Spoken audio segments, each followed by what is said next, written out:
You're so coy, alluring, angel with a wicked smile, sleeping 20 hours a day, never lay a paw on dusty clay.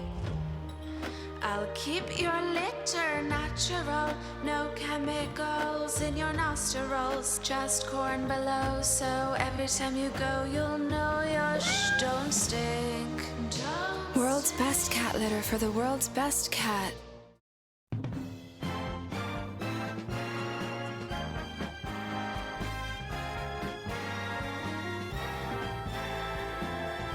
Now, the greatest radio shows of all time. Suspense. The Shadow Node. Washington calling David Harding, counter-spy. Classic radio theater. The Great Gildersleeve. Fibber McGee and Molly. Dragnet. Gunsmoke. The Lone Ranger. Now, step back into a time machine with your host, Wyatt Cox. Good evening, friends of the Inner Sanctum. On this Saturday, our follow-up to yesterday's D-Day show, the day after D-Day. What radio was like 81 years ago today, June 7th, 1944, Orson Welles Almanac, Vic and Sade, The Guiding Light, Ma Perkins, Pepper Young's Family, Mary Noble, Backstage Wife, and Front Page Sparrow. And we'll also have a newscast of the day coming up after Orson Welles. And it won't be me this time. It will be a real NBC newscast. That's what's coming up on this Saturday. This is the 7th day of June, 158th day of the year. We have 207 days left in 2025. Richard Henry Lee of Virginia introduced a resolution in the Continental Congress proposing a Declaration of Independence. 1892, Homer Plessy arrested for his refusal to move from a whites-only seat on a train. That led to the Plessy versus Ferguson Supreme Court decision, which required separate but equal accommodations. Of course, that would be struck down in Brown versus the Board of Education. The final episode of the Lux Radio Theater took place on this date in 1955. Israeli soldiers entered Jerusalem in the Six-Day War on this date in 1967.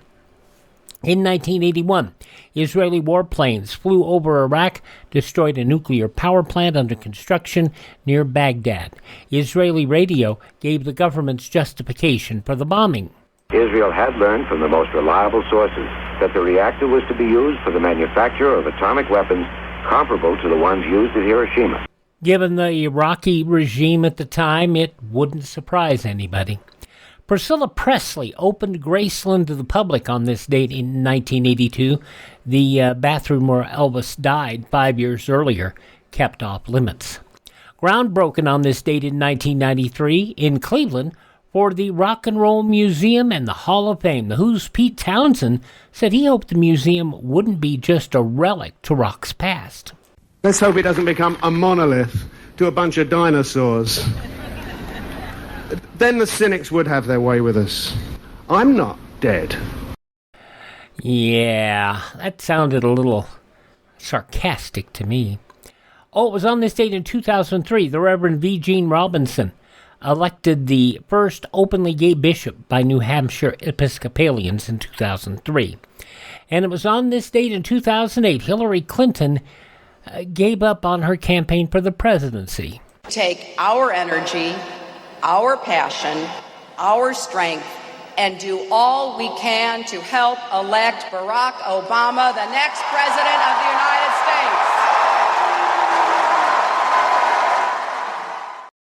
States. She threw all her weight, what she had, behind Obama. It was successful, but she couldn't be. She just never had the broad support for being president. I mean, that's the way it always struck me. Okay, but passing away on this date in history, Jean Harlow, wonderful actress Zazu Pitts, also Judy Holliday, another fine actress, Dan Duryea, singer-songwriter Bob Welch, sentimental lady, actor Christopher Lee, the pro wrestler the Iron Sheik, who, believe it or not, was a delightful person.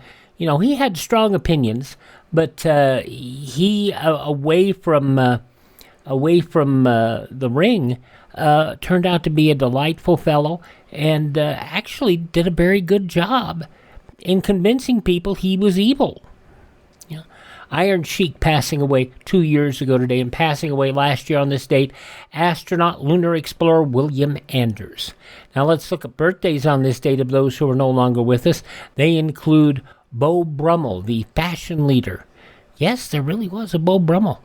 Also Jessica Tandy, for her long marriage with Hume Cronin. They did so much good work together. Delightful. Jessica Tandy, born on this date. And Driving Miss Daisy, too. We can't forget that. Actor Dean Martin. Oh, my goodness. What a wonderful man. And Prince, born on this date as well. Hi, this is Jeff Foxworthy. It is now time for the birthday announcements. The following people are now officially older than dirt. At 85 years of age, Tom Jones has a better voice than most of the people in America. I'll say that. That's a cross I will die on. If I would play it, but I'm marginal enough on some of these YouTube things as it is. And we still have a lot of people that watch us on YouTube. But he did last year, did a wonderful version of his song, I Won't Crumble If You Fall. And if you haven't heard it, it's amazing. I'll put a link up on our YouTube page so that you can, or on our Facebook page rather, so you can hear this great song by Tom Jones. 85 years old today. Also born on this date, Jenny Jones, whom we haven't heard from for a long time, 79 years old. From Taken, Liam Neeson is 73. I will look for you. I will find you, and I will kill you. I have no desire to ever get on Liam Neeson's bad side. Liam Neeson, 73 today. Former Vice President Mike Pence, 66 today. People who know me well know I'm a pretty basic guy. Turning 60 years old today, and I'm surprised he's lasted this long considering half the stuff he's done. Mick Foley. Cactus Jack, Mankind, Dude Love, all the stuff he's done in wrestling. I think he's had his hip replaced and a whole bunch of stuff. I'm just glad he's still with us. From Jane's Addiction, Dave Navarro is 58. From As the World Turns, Another World and Star Trek Voyager, Kim Rhodes is 56. From Saturday Night Live, Bill Hader is 46. And from Juno, Michael Cera is 37. You broke my heart. I should be royally ticked off at you. I should be really cheesed off. I shouldn't want to talk to you anymore. Well, I wouldn't want to talk to you either. Michael Cera, 37 years old today. Those just a few of the people celebrating the 7th day of June as their birthday. If this is your birthday... Hi, we're the 4 freshmen, and we just want to say... Happy birthday to you! Okay, originally when I was going to do these shows for D-Day, I was not going to do 2 shows. I was just going to do 1. But when I realized that it gave us a unique activity to be able to play you everything that aired on the day following D-Day, up until 6 o'clock at night, that's when the archive recordings that we found of NBC's D-Day coverage ended, I decided we'll go a little bit further. And we'll give you an idea what the country was doing the day after D-Day. So we're going to do that today. We're going to start off with Orson Welles. That's coming up first here on Classic Radio Theater with Wyatt Cox. Do you know how old the school building in your community is? If it's over 25 years old, the chances are that it's woefully inadequate. Join with the groups in your community working for better school conditions. Remember, better schools build a stronger America. During the break, I listened to that Tom Jones song I posted to our Facebook pages. I Won't Crumble When You Fall. That he recorded live a year ago yesterday. at the D-Day 80th commemoration. The man's got pipes still at 85. Oh my goodness. Okay. A special D-Day edition of the Orson Welles Almanac. This was broadcast on this date 81 years ago. Orson Welles and their special D-Day show for the Orson Welles Almanac. The following program will be interrupted to bring you any late news developments. Good evening. This is Orson Welles. Instead of our regular program at this time, the makers of Mobil Gas and Mobil Oil and the Mercury Theater bring you a special broadcast.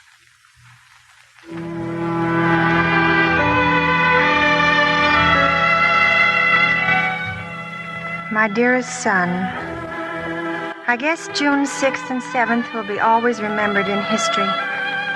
I know that none of us will ever forget those days, even we who live at home. Your father will have more to remember about these 2 days and more to tell you. I don't know where he is now as I write this. Somewhere in the north of France it must be. But when he comes back, and oh my dear little son, I pray to God he will come back. When he comes back, I know he'll have a better story to tell than this. Anyway, here's our side of it, here on the home front. That's what the papers call it, the home front. Sometimes I feel kind of ashamed of that expression.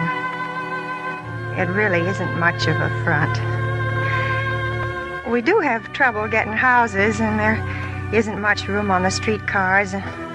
Sometimes the steak is a little tough, but there aren't any of us living on K rations, and altogether, the war is pretty easy to fight here in sunny California.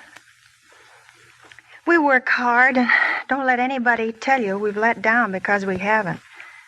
And we won't. And our work is important. But nobody out here sleeps in a bomb shelter. And for the last 2 days, everybody's started to realize that again. And I think part of the reason why the whole city's been so quiet ever since Monday night. You know, even the people out here who don't have anybody to worry about, even those people are telling themselves again how lucky they are. And sometimes luck can be sort of embarrassing. We first heard the news at 12:35 a.m. I work on the P-38 Center Section Assembly over at Lockheed, and I was having trouble fixing the air hose. I just hope I can get Josie, that's all. She's the only one who knows how to do my hair.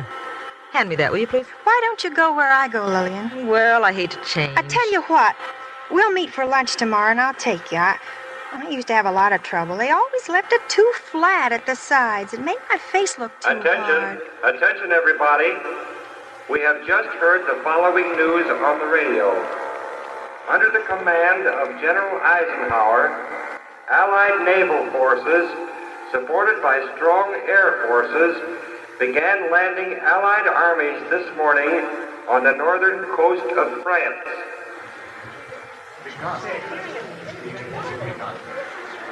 That's funny. I've been waiting for this, and I don't know. What do you mean? I always thought it was going to be different. I thought maybe everybody would cheer.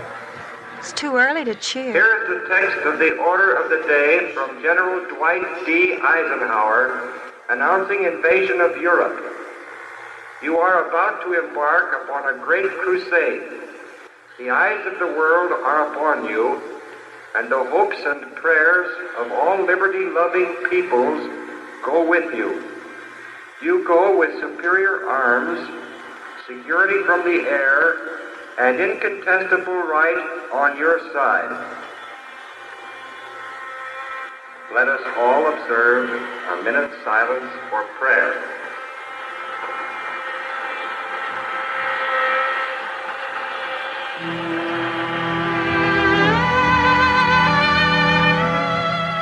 My shift was over then. Lil and I walked to the parking lot together, neither one of us talking. Nobody around was talking much. I said goodnight to Lil. I wanted to get to a radio, and I don't have one in my little 39 Chevy. So I stopped off at Joe Fernatti's. That's a greasy spoon not far away from Lockheed. A lot of the kids hang out there. Only I'd forgotten Mr. Fernatti doesn't have a radio. The radio? Yes, I want to hear the news. Why should I keep one of them? Who's going to play my jukebox? But Mr. Fernatti, You want to hear the news? How about they captured Rome yesterday? Good, huh? Hold the potatoes, Mr. Fernatti, haven't you heard the invasion started? Oh, sure, I know. Yes, the invasion. They just announced it. All the time to make announcement yesterday. Invasion. The day before the telegraph girl. Sure, it's a fake. The day before telegraph girl. She make a mistake, huh? Sure, that's a mistake. About an hour ago, some fella come in here. He said the German. He sent over news. That's a fake, too. Gonna be lots of that. You watch. They don't go over till September. September, you're crazy. But, Joe, we heard it at the plant. They made an announcement on the loudspeakers. You hear that, Flo? Yeah, that right? Yes, it came over the loudspeaker at the plant. What was that? Yes. Well, I got a radio in my car. Let's go out and listen. Hey, she's got a radio in the car. I don't know. All I heard was that Allied troops landed on the northern coast of Hey, France. mister, what about the eggs you ordered? You eggs, mister? You know what Churchill Hold said. it. We'll be back. I still think it's a fake. Well, come on, let's go find out. I hope nobody steals that drink. Oh, Wally, how you carry on. Well, here it is. We'll get it in a minute. So, for headaches caused by hyperacidity... What's going on? Listen to the radio. It's about the invasion. Effective civil administration of France I bet you it provided sounds by good. Frenchmen. All persons must continue in their present duties unless otherwise instructed. Henry! Those It's who have General common Eisenhower. What? It's General Eisenhower. The country will be removed. They should be. As France is liberated from her oppressors, you yourselves He's talking to the choose your underground. representatives and the government under which you wish to live. In the course of this campaign, the final defeat of the enemy may sustain further loss and damage. Tragic though they may be, they are part of the price of victory. I assure you that I invasion, all right. will do all in my power to mitigate your hardship. I know that I can count on your steadfastness now. The heroic deeds of Frenchmen who have continued their struggle against their Nazi and their Vichy satellites. All right. Turn that thing down, will you please? Wake up the whole neighborhood. Yeah, but officer, You heard we're me. trying Got to- it on too loud. Officer, it's the invasion. What? This land is They can't say it. Invasion. This is the Quiet. invasion. Quiet. in Western I want to Europe. hear this. Great battles lie ahead. I call upon all who love freedom to stand with us. Keep your faith strong. Our arms are resolute. Together, we shall achieve victory. We return you now to New York. This is Bob Trout in the Columbia News. Wait a minute. You have just heard General Eisenhower. Hey, mister, deliver what a about the special eggs you ordered? They message get nice to the people. clothes. What about the eggs? While we're waiting for more bulletins, which are coming in now, here's an item from a South England embarkation port. An officer explaining to a private who asked where he was going said, "You're going to have a nice holiday by the sea. You won't have any KP or fatigue details or training or anything. Just relax." Some relaxing. Columbia Network will be on the air 24 hours a day, ready with complete news bulletins. We stood there in the middle of the every street. aspect of the A invasion. whole crowd of us standing around the car, all of us listening. Warning the French people. After a while, I think a lot of us felt like getting home. I know I did. So then when the King of Norway went on the air and started speaking Norwegian, I went back over to my car and drove as fast as I could go to the apartment. Oh, it looked so strange. The apartment building, I mean. Everybody's lights were on all over the place. Even old Mrs. Borgeson, who's never up after 8. Her little dog was barking, and Levinson's little baby was crying. And of course, everybody was playing their radios. Hello, dear. You heard the news? Good evening, Miss Borgeson. Yes, I've been listening. It's wonderful, isn't it? Just wonderful. You heard about it? What's that, Mr. Levinson? Airborne troops, they landed there. Thousands, he said, already in parachutes. Mr. Levinson, I keep telling you, he said airborne. That's something different than paratroopers. Look like I'm telling you, airborne is paratroopers, paratroopers is airborne. It's all the same to me. What do you think they got? Maybe jet propulsion. Look what we got now around here, Mr. Major George Fielding Elliott already. Excuse me, what's he saying now? French. Yeah. Before that, they had on the fellow from Holland. But by me, the main news is the paratroopers. This looks to me very strategic. Quentin Reynolds we got. So, Mr. Big Mouth, now you got up the baby already. The baby is up, so leave him be up. A night like this is going to hurt him. Besides, we can't ask everybody to turn down their radio, so the baby is up, all right. Like I tell you, Mr. Levinson, if airborne troops and paratroopers were all the same, the man wouldn't talk about both of them. Wait a minute. Who should know better? Ask Helen. Her husband is a paratrooper. Max, sha-sha. What's this sha-sha business? So what did I say? The lady's husband is a paratrooper? So Max. Oh. Excuse me. I didn't think. Oh, that's all right, Mr. Levinson.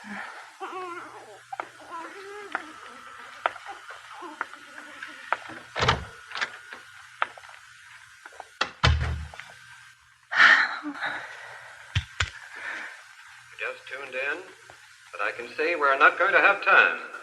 We're going to switch you now to Allied correspondent Wright Bryant in London. Come in, London. Hello, New York. Hello, New York. In the first hour of D-Day, the first spearhead of Allied forces for the liberation of Europe landed by parachute in northern France. In the navigator's dome in the flight deck of C-47, I rode across the English Channel with the first group of planes from Troop Carrier to Command to take our fighting men into Europe. All day Monday, we watched the weather, and then, well, there was a tenseness in the air that nobody talked about. In the early evening, Major Richardson came into the enclosure. He stood for a moment watching the men in the small recreation area, and then he called them into the briefing room, and pilots, co-pilots, navigators, and radio men clustered around the major in the briefing room. There was a large-scale map on the wall showing the course to be followed. Men, I think this is it. All I want to know now is there anyone who doesn't know exactly what to do? Okay. Get your stuff and report to the operations room immediately. I'm going down to the colonel to get the weather report. You all want to get back, don't you? You can say that again, sir. Go on. Then, damn it, get in there and fight. The crews piled into their trucks to go first to the operations office and then to the line where their planes were drawn up ready to go. As they moved toward the airport, the vast, long columns of airborne troops appeared, trudging slowly under their full loads of battle equipment. General Eisenhower visited them during the afternoon, quietly passing among the men and chatting with them, asking their names about their homes and their jobs. Outside the door of each C-47, the soldiers assembled, checked their equipment. Ground crews and combat crews gave the planes a final tuning up. Heavily laden transport planes began taxiing along in the long procession toward the runway. The paratroopers adjusted their packs, donned their Mae Wests and chutes, and climbed into the planes. Each was so heavily loaded that he had to be pushed from behind and pulled from above to get up to the steps going into the plane. As the men settled in their bucket seats on the plane I was to fly in, Lieutenant Colonel Robert Cole, a commanding officer aboard, came up to them. There's a doc coming over to give you some pills that'll keep you from getting airsick. Sure. Make yourselves as comfortable as you can. Better try to sleep a little. Thank you, sir. Well, I know one thing. My parachute's okay. My mother checked it. His mother checked it. No kidding. She works in the Pioneer Parachute Company in our town. And her job's giving the once-over to all the chutes that come out of there. Well, I'm okay.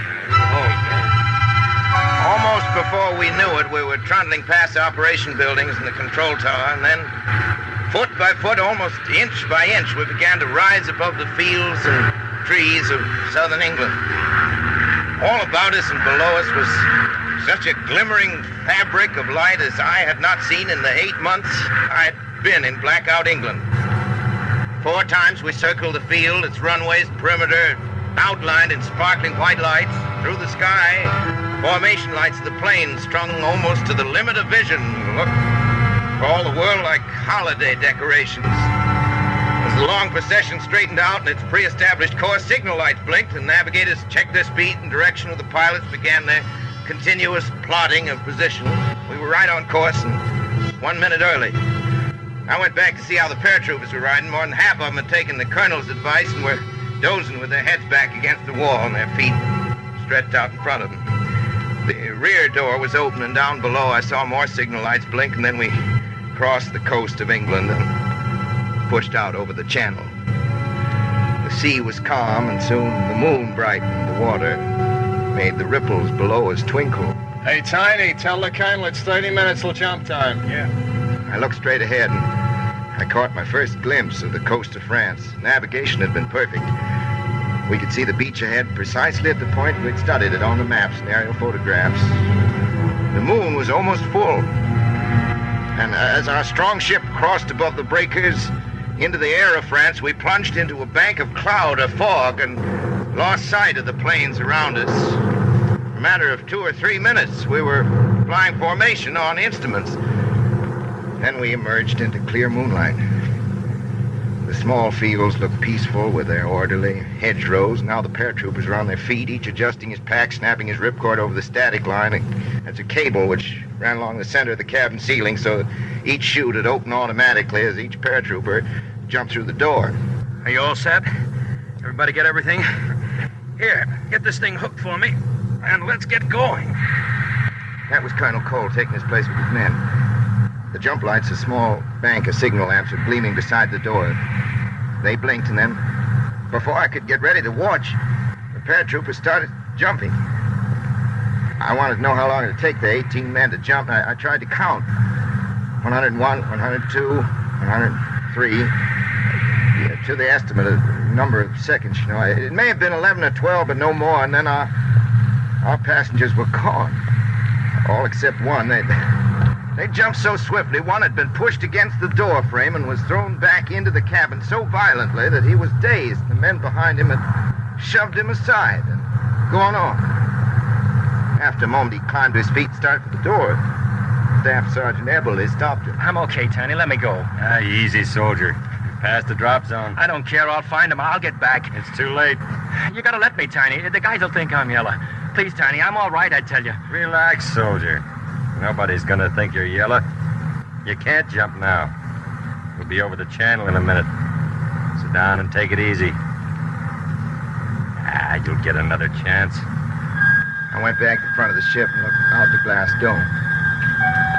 Tiny streams of tracer bullets were curling upward from the ground behind us. One of the pilots in our squadron had unwittingly left all of his formation lights on. The tracers came close to his wingtips, but we saw nothing that looked like heavy ack-ack, except in the far distance. We'd been over France only 11 minutes.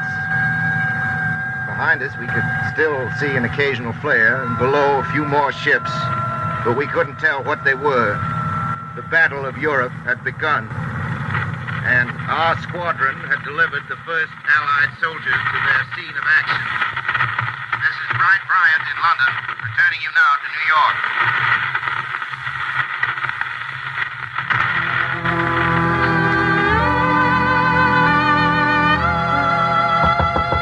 Yes? Come in. Excuse me. I got here a little soup. I thought maybe you was hungry, huh? Oh, thank you, Mrs. Levinson. You've been listening? Yeah. We've been listening. Who hasn't? You know that one fellow, something went wrong who didn't jump? You shouldn't worry too much. Maybe that fellow, he could be your husband, huh? Could be. Oh, it wasn't his fault. He wanted to jump. I hope it wasn't my Ned. You hope it wasn't? Or maybe I shouldn't say that. I know Ned wouldn't want that to be him. He'd want to get there first. That's why he's a paratrooper. Whoever it was, he wanted to jump. It wasn't his fault. He'll go the next time. Let's see what they're saying. You don't know where the next blow may fall. Prepare yourself for all eventualities. Today, tomorrow, or at any time. Before we knew it, it was daylight. Mrs. Levinson and Miss Jameson made coffee for us all and fixed a little breakfast. Come on, honey. Have a little toast at least. Do you good. Thanks, no, but I will have some more coffee. Eat something, darling. Look how you look. I'm going to take a shower. I've got to get to work pretty soon. Look, already they're 10 miles in. Goodbye, everybody. Goodbye, Mr. Herman. Already they're 10 miles in. Wait and see, Mama. It's going to be quicker than we thought. Don't be so sure. They got into Italy all right. But after that, look how long it took. It ain't easy. You never can tell what'll happen. One little thing goes wrong. Look at Dieppe. But that was a different thing. That was 2 years ago. From this, we learned a lesson. Yeah. The way it turns out, the fellas that died there wasn't wasted. I like what the king said. He said the spirit of the people burned up like a bright flame. And he said now is the time when we don't fight to keep the Nazis away, but to win the war. He said everybody should pray. Keep on praying. Yeah, that's what he said. And the Queen said so, too. Of course, they said it better.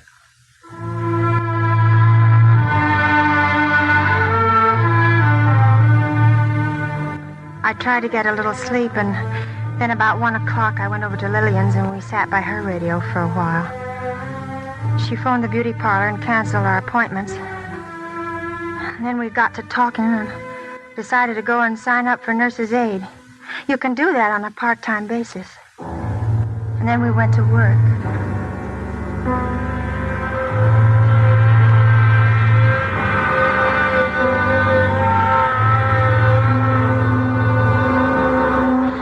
There's going to be an announcement. Attention, everybody. Attention, please. During this last shift, the President made a special broadcast. For the benefit of all of you who've been working and couldn't hear it, we're now going to read you his message. My fellow Americans, in this poignant hour, I ask you to join me in prayer. Almighty God, our sons, pride of our nation, this day has set upon a mighty endeavor, a struggle to preserve our republic, our religion, and our civilization, and to set free a suffering humanity.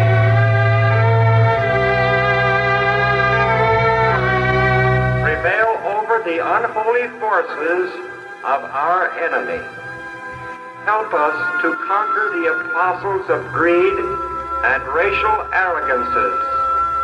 Lead us to the saving of our country, and with our sister nations into a world unity that will spell a sure peace.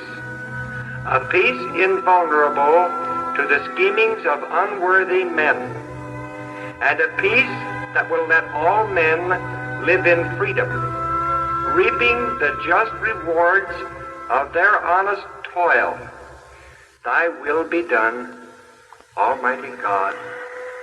Amen.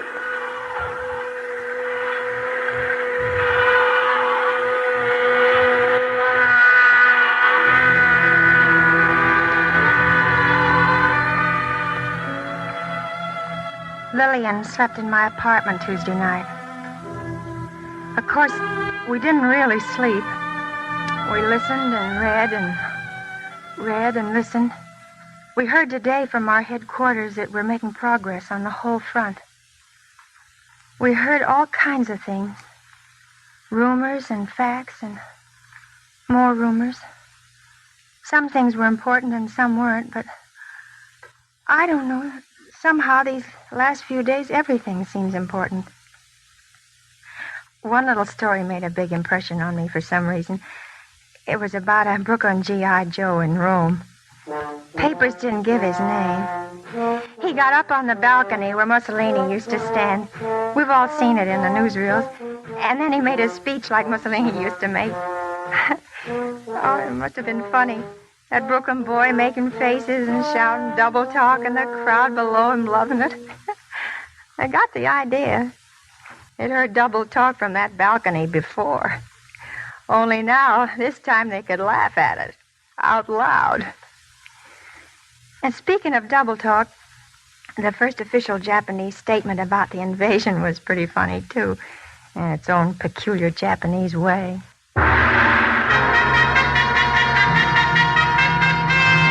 The anti-Axis landing operations on the European continent must be highly welcome to the Germans.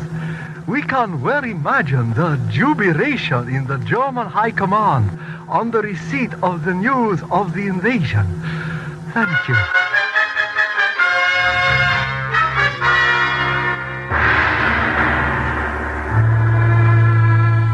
And then this afternoon we heard from Switzerland that a large Allied fleet was seen off the French-Italian coast. That about takes it up to now. I'm going to put this letter away for you to read later on. Maybe your father will join reading it when he comes back. And when you're old enough, my dearest little Robert, I think you'll like to know about these last 2 days. I know I haven't had anything special to say. I've been a long way off from where things have been happening. I've just been one of the millions and millions waiting at home and listening to the radio and reading all the papers. That's all. But I've tried to show you what it was like here and what we felt like and what we thought about. And when you're old enough, little Robert, I hope you'll read very carefully the words of General Eisenhower. They'll probably teach them to you in school. But I'm putting them down here in this letter anyway. Soldiers, sailors, and airmen of the Allied Expeditionary Force, you are about to embark upon the great crusade toward which we have striven these many months. The eyes of the world are upon you. The hopes and prayers of liberty-loving peoples everywhere march with you. You will bring about the destruction of the German war machine, the elimination of Nazi tyranny over the oppressed peoples of Europe, and security for ourselves in a free world. Your task will not be an easy one. Your enemy's well-trained, well-equipped, and battle-hardened. You'll fight savagely. But this is the year 1944. Much has happened since the Nazi triumphs of 1940-41. The United Nations have inflicted upon the Germans great defeat in open battle, man to man. Our air offensive has seriously reduced their strength in the air and their capacity to wage war on the ground. Our home fronts have given us overwhelming superiority in weapons and munitions of war and placed at our disposal great reserves of trained fighting men. The tide has turned. The free men of the world are marching together to victory. I have full confidence in your courage, devotion to duty, and skill in battle. We'll accept nothing less than full victory. Good luck, and let us beseech of Almighty God His blessing upon this great and noble undertaking.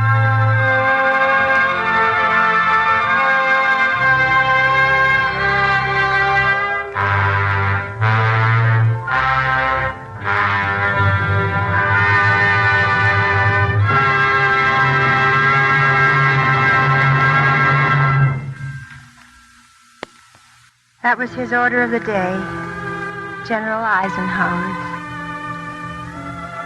They say it went to every man who had a part in the invasion. I guess maybe I shouldn't use that word. The president wants us to call it the liberation. I'm sure that's the way your father thinks of it. And now, my little Robert, this is the end of the first letter anybody ever wrote to you. It has to be ended now because your mother has a lot of work to do. A whole lot of planes to help build.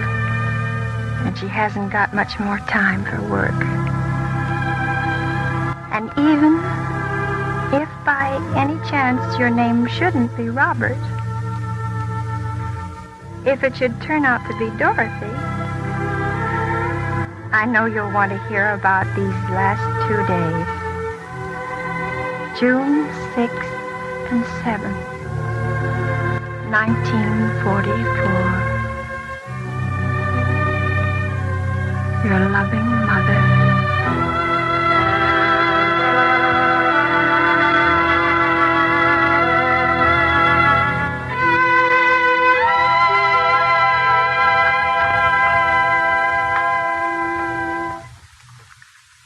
Ladies and gentlemen, you've just heard Agnes Moorehead and the Mercury Theater in a special broadcast brought to you by the makers of Mobil Gas and Mobil Oil instead of our regular Wednesday night program. Please join us again next week. Till then, I remain, as always, obediently yours. This is CBS, the Columbia Broadcasting System.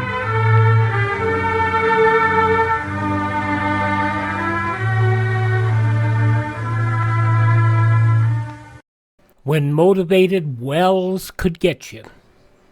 He really could. The special production of the D-Day show, Orson Welles Almanac, airing after D-Day, 7th day of June, 1941. All of you're going to hear today on our shows are going to be from the day after D-Day. 81 years ago today. I'm going to go out of order what I had planned here, because I want you to hear the news from that date. This was broadcast. What will be next will be a newscast from NBC on June 7th, 1941. You'll hear that next. Daily, the broadcasts of Radio Free Europe and Radio Free Asia strike through the Iron Curtain, bringing the truth about the free world to the captive peoples behind it. Help send a message by giving to the 1952 Crusade for Freedom. Now we're going to join an NBC broadcast of news that aired at 5:30 p.m. on June 7th, 1944, 81 years ago today. And this will give you an idea of what people were hearing and what was happening as they heard these shows. Just Plain Bill, usually heard over most of these stations at this time, will not be broadcast today in order that the National Broadcasting Company may bring you the special program that follows. Just Plain Bill will be heard at its regular time tomorrow. Now NBC continues its coverage of operations in Europe with a special broadcast from NBC staff in England. We take you now to London. This is W.W. Chaplin in London. It is now 11:30 p.m., and we hope in a few minutes to have the latest communique concerning the invasion from SHAEF, Supreme Headquarters Allied Expeditionary Force. That will be SHAEF communique number 4. We are expecting to receive it momentarily now. In the meantime, I can tell you that the invasion is still going well, so it would be a great mistake to overemphasize the tremendous successes we've had in the initial phase. SHAEF itself has made a great point of this today, calling attention to the fact that our men have now been fighting for almost 48 hours under very difficult conditions, and that they have not yet got their second wind to carry them on to new victories. Here is one late dispatch which came in just a few minutes ago from NBC's George Wheeler, who has been with the American naval forces in the Channel since before the invasion began. Wheeler tells of the loss during the first invasion phase of a United States destroyer, the name of which I am not yet privileged to disclose. He says this destroyer had gone in quite close to the French shore, and apparently one of the enemy shore batteries got her range and just pumped her full of shells. George Wheeler says that as many of the destroyer's crew as could got off before she sank and were picked up by a nearby ship. But it's impossible at this time, he says, to say what percentage of the destroyer's crew was saved. After the destroyer was sunk, says Wheeler, the German battery was silenced within 3 minutes by the venerable battleship Nevada. Well, that just goes to emphasize what I've been saying in these broadcasts ever since the invasion began before yesterday's dawn. We're bound to have many losses in all branches of the services, and it is only safe to presume that some of them may be heavy losses. And now, as we haven't yet received that SHAEF communique number 4, which I told you we're expecting, I would like you to listen for a moment to one of the reporters who's been right in the thick of invasion activity and who's returned with a first-hand eyewitness story. This man is Robin Duss, war correspondent of the British Broadcasting Corporation, whose assignment took him across the Channel with the United States Navy. And now you'll hear Robin Duss himself. Aboard the United States ship Barnett, very gallant veteran of Guadalcanal, Naples, and Salerno, We heard over the speaking tube 1,000 yards from the anchorage. The young navigator pored over his chart, and the voice continued quietly over that tube. 500 yards, 100, 50 yards. Let her go. We dropped anchor on a pinpoint bearing. Winches creaked. The soldiers went quietly to their debarkation stations. The experience of other landings was at work, and boatloads of men who an hour before had sat down to a steak breakfast were in the water, milling around in the choppy seas, waiting for the hour that had come to have an almost mystic significance, H hour. But even then, we could hear the drone of the air transports, the transports that were carrying the paratroops to land behind the defenses. As they drew over the coast, faint bursts of flak went up to meet them. But soon we saw the glare of fires, and we knew that those men had dropped to earth and done their work. And then the bombardment. For 3 hours the ship quivered, and the air pulsated with the sounds of the greatest bombardment ever conceived. 500 tons from the Royal Air Force for each of 10 gun batteries. For each battery, the weight that came down on London in the worst raid. Ton after ton of high explosive from the naval guns. The dull thud of explosion as the paratroops used their dynamite. And then the American daylight bombers. The landing craft were just offshore. Smoke was down, and in the boats every man was tense, waiting for the shock of that first landing. And then the heavies dropped their load. They lifted that beach right in the air, killed everything living, smashed the defenses. The taut hardness of the jaws of those American soldiers softened into a smile of almost inexpressible relief. The last bomb dropped, and it was H hour, D-Day. It's difficult to look back at the moment, at the days and hours of anxious expectancy beforehand, at the picture in the Bay of the Seine all through the day. It's difficult to look back and to make order out of the vast complexity of planning and timing and power. In front of you lies the coast of France, flat and green, broken here and there by the spire of a church or by a rise in the contours. On every side, to the horizon and beyond, a fleet of ducks and landing craft roaring their way to and from the beaches, of landing ships opening their bellies to disgorge their men and material, of destroyers and coastal craft on constant watch for the enemy's E-boats and U-boats, of battleships and cruisers, Arkansas, Nevada, Texas, Hawkins, Enterprise, Quincy, some of the proudest names of the American and British fleets, steaming close into the enemy shore, pouring in their broadsides to the German strong points.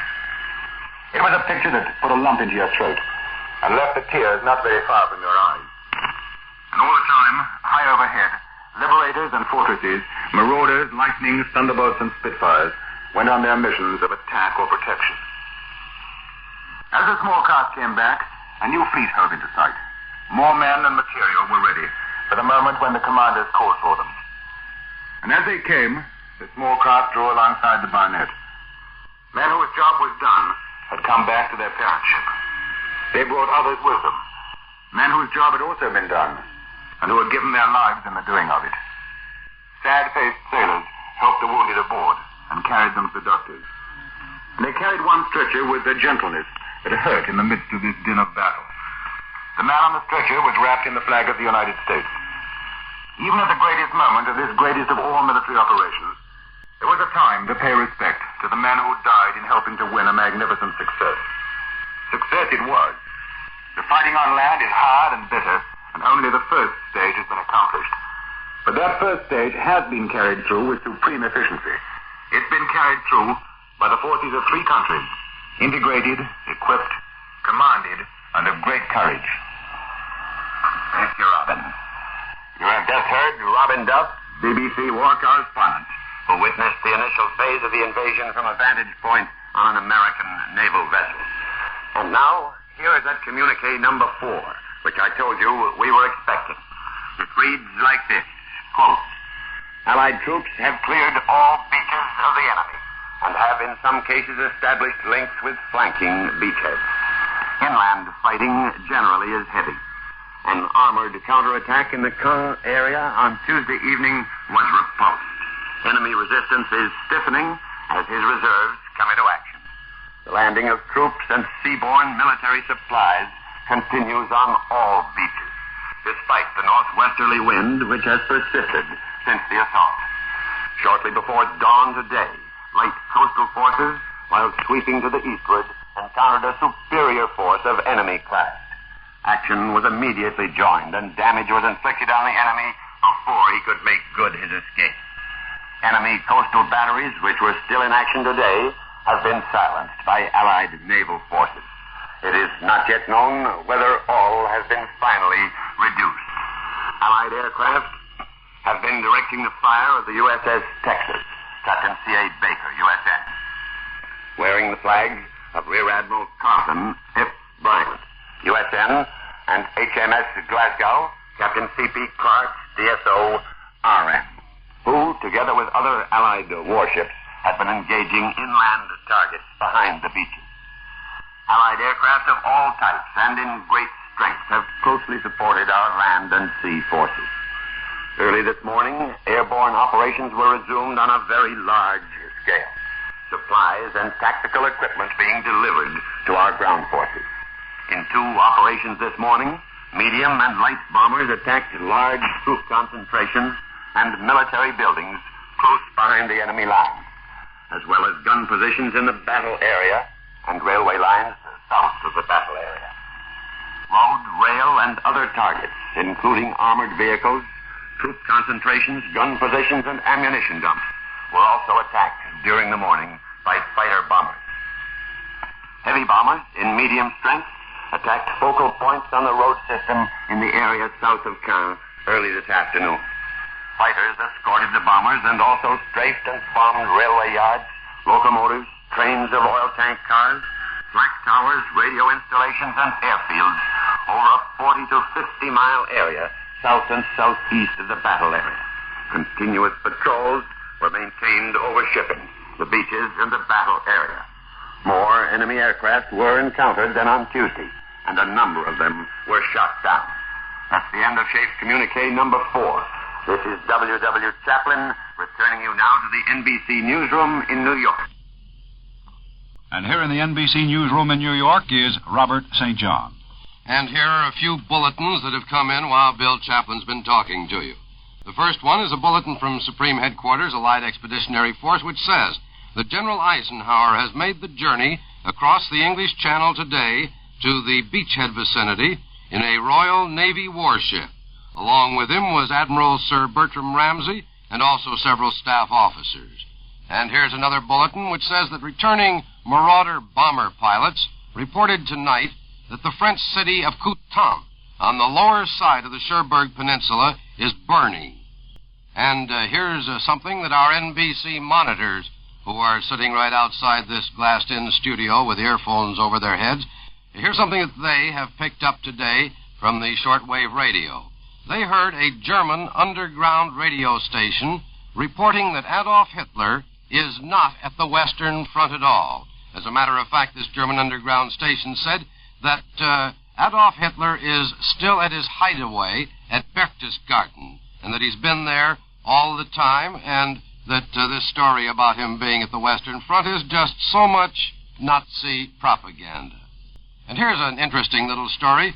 Pilots returning from missions over the beachheads of France reported tonight that Allied aerial traffic there is so heavy that fighter planes actually have been assigned to guard the flow of this traffic and prevent collisions.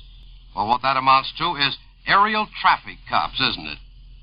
These pilots say that they can see jeeps down in the streets of the French villages and towns just back of the coast. They say that emergency landing fields have now been set up, and they say that things appear to be getting under control there on the coast of France. They also said that no enemy planes were in the air in these sectors at all today. And now just let me give you a brief summary of the situation as it appears to us here in New York shortly before 6 p.m. Eastern Wartime. The Allied invaders of France have been beaten. They have beaten back the first fierce German armored counterattacks. The Allied seaborne and airborne troops are said to be making considerable progress along the Normandy coast despite the stiffening German resistance. The Germans have been cleared from all of the landing beaches. In some cases, adjoining landing areas have been linked up with the beaches. Reinforced by airborne troops from a 50-mile-long train of gliders, the Allies have firmly consolidated their holdings along a curving 100-mile front between Cherbourg and Le Havre. The first big German counterattack was made against Allied forces driving inland in the area of Cannes, 9 miles inland from the Channel coast. However, this assault was repulsed by the Allied forces. The German radio said that Field Marshal Erwin Rommel has thrown reserves of the German 7th and 15th Armies into the mounting struggle. However, Allied headquarters says the Allies are making considerable progress despite the stiffening resistance and bad weather. And here's the summary of communique number 4, the latest communique from Allied headquarters. It confirms that Allied troops have cleared all the beaches, and in some areas the troops have established contact with flanking beachhead units. Well, that's the news up to 5:45 Eastern War Time from the NBC Newsroom in New York. Just Plain Bill, usually heard at this time, was not presented today in order that we might bring you the special program just concluded. It will be broadcast at its regular time tomorrow over most of these stations.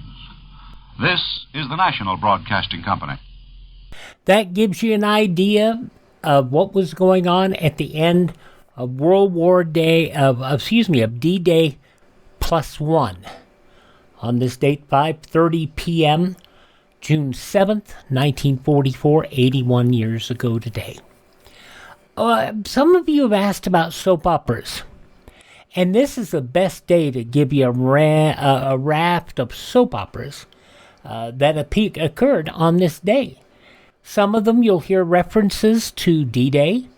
Some of them you won't at all. But let's start listening, and we're going to start off by hearing one that we've aired before here, Vic and Sade.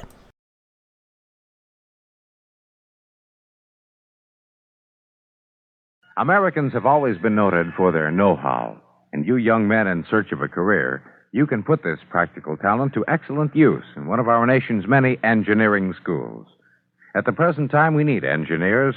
We need them to maintain our scientific and engineering superiority. So look to your future, to America's future. Plan now to become an engineer. As promised, on this Saturday Classic Radio Theater with Wyatt Cox, we're going to start diving into some soap operas. And we will start off at 11:15 a.m. Eastern Wartime, an episode of Vic and Sade.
Smile again with radio's home folks, Vic and Sade, written by Paul Reimer.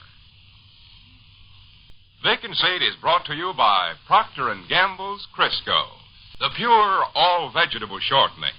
It's digestible. Well, sir, it's 15 minutes past 10 o'clock in the morning as we approach the small house halfway up in the next block now. And here on the back porch we find Mrs. Victor Gook. Mrs. Gook stepped outside a moment or so ago to shake her mop, and discovering the atmosphere to be bright and fresh and deliciously warm, she decided to take a brief rest from her household duties and enjoy the radiant sunshine. And now she perceives a familiar figure in the alley by the garbage box. Listen. Hello there. Good morning, Sade. Mr. Dino asleep, Uncle Fletcher. Glorious day. Yes. Got into Ray Fungal there on Kelsey Street just now. Ray tells me he's been in Oklahoma City, Oklahoma the last 2 weeks. Wasn't it in Oklahoma City, Oklahoma where you and Vic bought that easy chair with the adjustable back? What's the matter? Mr. Donahue's asleep next door. Is that a fact? He got in off in a Kansas City freight drag at 6 o'clock this morning, and he's dog-tired. And at 4 o'clock this afternoon, he's taken a light engine to Murrayville on the jack line and dead-heading back at midnight tonight. Golly, the punishment a railroad engineer has to take. It works out that way sometimes. Hey, sit down, Uncle Fletcher. I believe it will. Isn't it a perfectly wonderful day? Yes, indeed. I come out on the porch to shake my mop, and when I got a whiff of the air and felt the breeze, I decided to play hooky and soak myself up some sunshine. That's right. That's right. It's warm, and yet it's cool. That sounds crazy, don't it? Yes, yes, it does. It's warm, and yet it's cool. Very crazy, very crazy. Delicious weather for Mr. Donahue to get some sleep in. Dandy, fresh breeze blowing and all. I see he's got his window wide open. Pretty white curtain fluttering and dancing. Well. Oh, I bet he's just more than snoozing away. Well. Oh, ish, Uncle Fletcher. Quit acting so bored. From the expression on your face, a person would think you were in pain listening to your niece rattle on. Not at all, Sadie, honey, not at all. You rattle on a while. Fine. How's Miss Keller? She don't say a great deal. Miss Keller don't. Eats 3 hearty meals every day and leaves it go at that, I bet. Eats 3 hearty meals every day and leaves it go at that, yes. No, Miss Keller pretty much keeps her trap shut. I don't comment. Oh, there go some boys along the alley. I hope they don't holler and kick up a lot of noise. How's this? Those boys in the alley there. I hope they go on past without screeching and hollering. Going to talk about Mr. Donahue some more, are they, see? You getting sick and tired of the subject of Mr. Donahue? Hey, we're going to wake up Mr. Donahue ourselves if we don't watch out. Yes. Maybe we better lower our voices. Right. He looked just ready to collapse when he got home this morning. I just happened to be glancing out the window and saw him. Looked just ready to collapse. Who's this? Mr. Donahue. Oh, my. Hey, you rattle on about something. Right. Nice mop you got there, Sadie. Well, thank you. New one, is it? Well, fairly new. The handle's still pretty white. The metal clamp's not started to rust yet. It's a fairly new mop. Congratulations on it. Oh, goodness. Beg pardon? A floor mop is a funny thing to get compliments on. Not at all. I believe like Ernie Sweeler there in Belvedere used to say. What was that? If a person's got something nice, it don't hurt to mention it. Uh-huh. Person appreciates hearing something nice mentioned. Well, imagine. Say, for example, you're good looking. All right. I tell you, you're good looking. Uh-huh. You like to hear that? Oh, sure. Same identical thing if you got a nice dog, or a handsome diamond ring, or a new suit, or a good mom. You like to hear people mention? Yes, I guess I do. Ernie Sweeler lived by that rule, and he was one of the best-liked fellows in Belvedere. Mm-hmm. Dead now, Ernie is. Passed away under very sad circumstances. Still fairly young, too. Not much past 65. I've heard of sad things, Sadie, and I've seen sad things, but I believe this is the saddest thing I ever run up against in all the sad... Oh, well, goodness. If it's sad, let's not even talk about it. It's too pretty a day. Let's change the subject. Fine. Vic at the office, are they? Oh, sure. Russell at school? Yes, this is his last week. Works out that way sometimes. Works out that way sometimes. It sure does. I got something in my tooth. Mm-hmm. The guilty feeling a person gets when they desert their housework and play hooky and sit in the sunshine is all the more delicious when they realize they got 8 or 9 jobs piled up. I got work to do myself, Sadie, honey. Oh, have you? I'm not free to skulk in the sunshine all day. I hope I never hindered you were. This is one mighty busy day for me. Uh-huh. Well, if what I said sounded like I was making out, you didn't have anything to do, but... I only stopped past to pass the time of day. In just a few minutes, I've got to hurry down to the 1000 block on West Washington Street. Uh-huh. Well, No, I'm not free to skulk in the sunshine all day.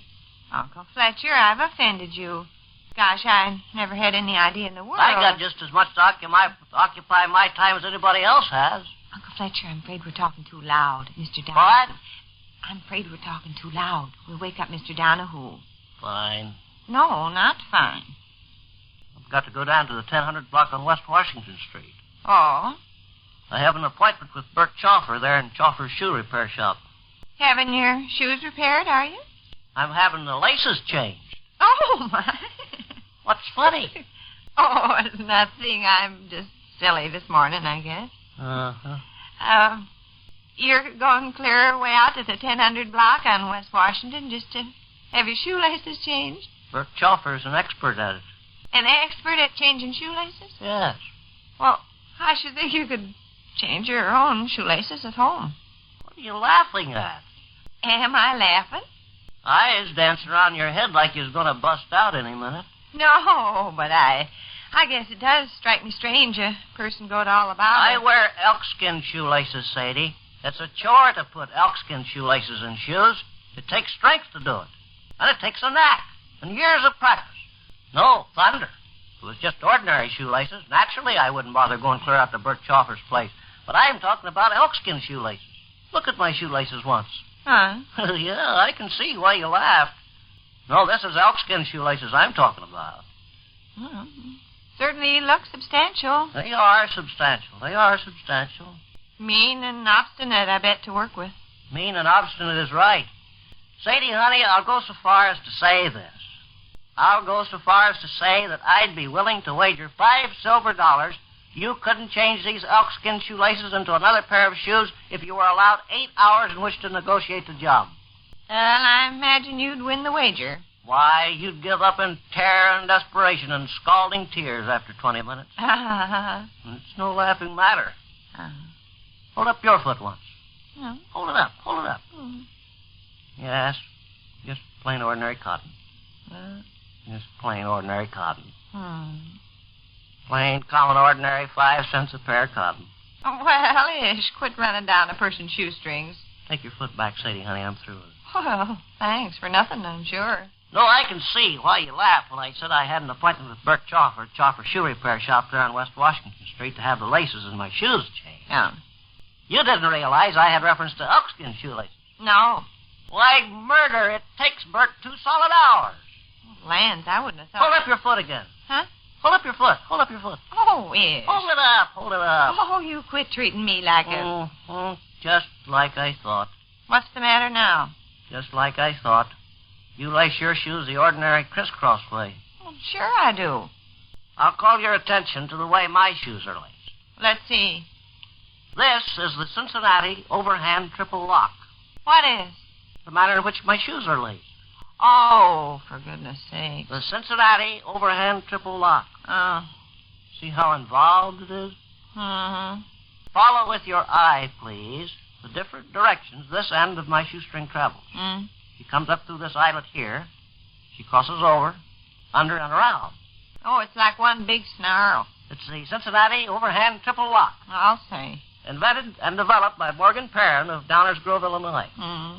Morgan Perrin of Downers Grove, Illinois, by the way, was an uncle of Homer Heck's there in Norman, Oklahoma. You bring Homer Heck of Norman, Oklahoma to mind, are they, Sadie? He never even owned the socks he wore on his feet. Homer Heck of Norman, Oklahoma never even owned the socks he wore on his feet. Morgan Perrin attempted to invent another method of lacing the shoes, a method known as the Little Daisy counterclockwise squeal. But it was so involved and complicated, his mind broke under the strain, and he'd never done anything the last 30 years of his life but sit out in the yard in a hammock and chuckle. Oh, gracious. So you see, Sadie, honey, Bert Choffer has really got a job on his hands. Not only is he going to change a pair of elkskin shoelaces, but he's going to manipulate those elkskin shoelaces according to the formula laid down by Morgan Perrin of Downers Grove, Illinois, known as the Cincinnati Overhand Triple Lock. And, of course, it'll be quite a strain on me also. Why?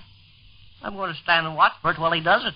Oh. The man goes through agony. When you used the words mean and obstinate a while ago, Sadie, you didn't use words 1/3 stout enough.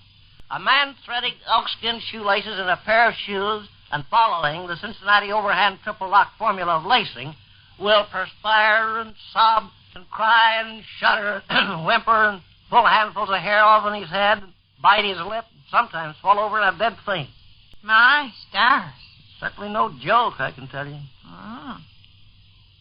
Well, I better be on my way. Hey, me, too. I better be on my way to the 1000 block on West Washington Street. I better be on my way upstairs and start making beds. Glorious day. Lands, yes. I bet Mr. Donahue's just more'n snoozing away. Such a delicious breeze. See his pretty white curtain, how it flutters and dances. Yes, fine. Well, Sadie, honey, I'll leave you now. I've got quite a heavy day in front of me. Yes, you're going to have your shoestrings changed. That's right. Well, I hope everything goes off smooth. I hope so, too. I hope so, too. Oh. Goodbye, Sadie, honey. Goodbye, Uncle Fletcher.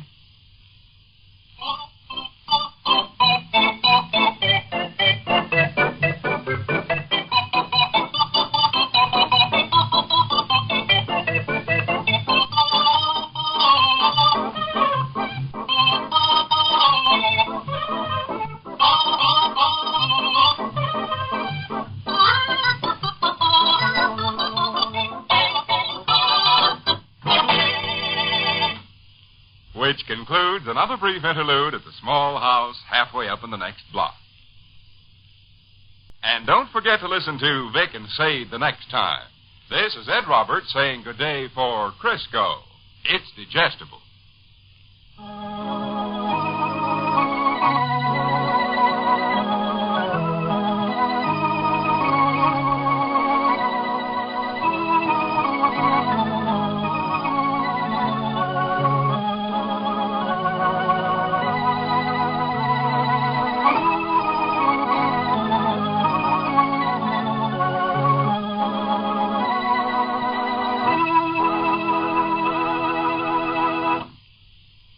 This is the National Broadcasting Company.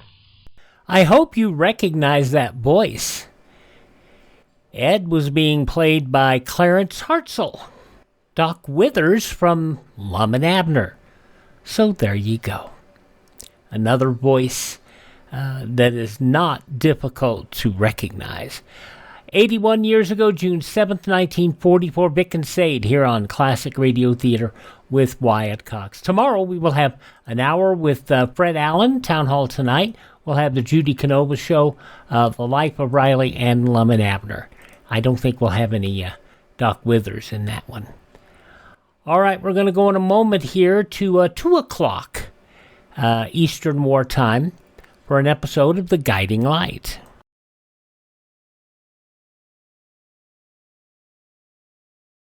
Driving tonight? Then remember this.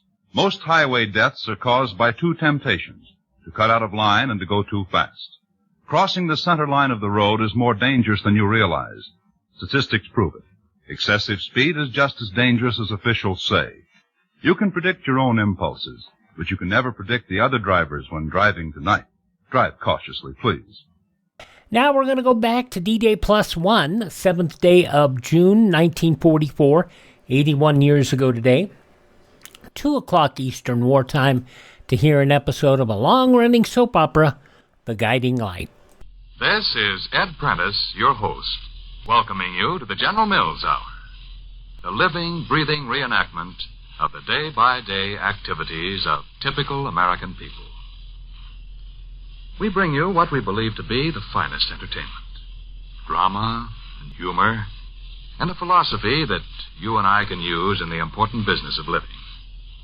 Dramatize problems that concern us in our relationship with our families, our communities, our nation. On The Guiding Light, you will hear Dr. Gaylord tell an assembly of his neighbors what D-Day means to the melting pot community of 5 Points. Today's children, the young people, men and women facing a world at war. The Woman in White, with its story of nurses, our need of them now and in a post-war world. The General Mills Hour, an hour of fine entertainment.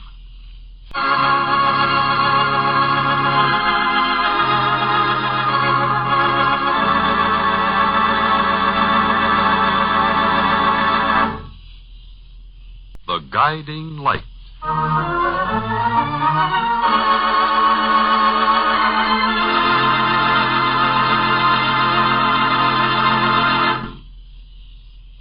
The Guiding Light, brought to you by General Mills, creators of new foods and new ideas for a better world. Today, as the fate of the war hangs on the invasion, there should be just two kinds of Americans, those who fight and those who back up the invasion. Now, how can we best back our fighting men? By producing the weapons they need, and by furnishing the money to buy these materials of war. In other words, we must bend our every effort on the production front, and we must buy more and more war bonds. We're not being asked to give our money to back up the invasion. No. We're being asked simply to lend it, and at a nice profit. Now, how can any of us at a time like this turn down such a request from our government? We must figure out how to buy more bonds. Families whose wage earners buy bonds through the payroll savings plan should figure out how to increase their war bond purchases. Others who buy bonds direct should plan ways and means of buying extra bonds now. Get your money into the fight. Buy more war bonds now.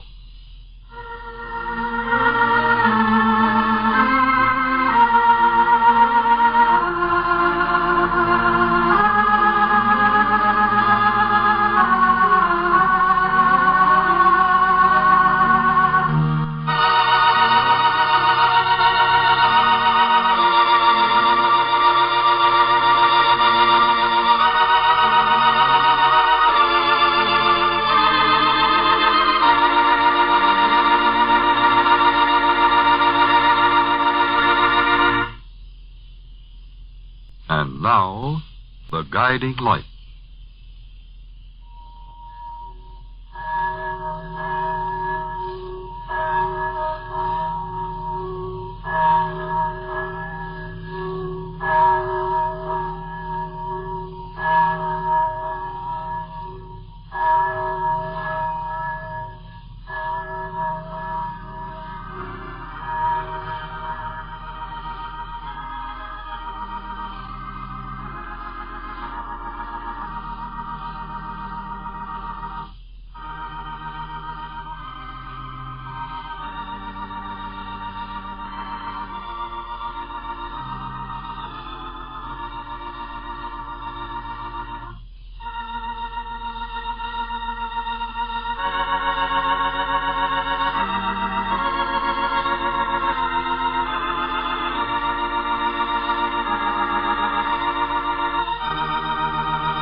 At the little church in 5 Points, a special meeting has been called by the Reverend Mr. Gaylord to commemorate the event which everyone in America today is talking about, the Allied invasion of Europe. For the past half hour, the church has been gradually filling with the people of the Melting Pot community. People of many different faiths and nationalities who tonight, more than ever, are united by their common bond of Americanism. The church now is packed. As the minister approaches the pulpit, he notices with satisfaction that there is quite a sprinkling of servicemen in his audience. Some of them men home on furlough. Others, like Jacob Kransky, discharged veterans of World War II. Perhaps, thinks Mr. Gaylord, the presence of these uniformed men will help to bring home the significance of what he's going to say.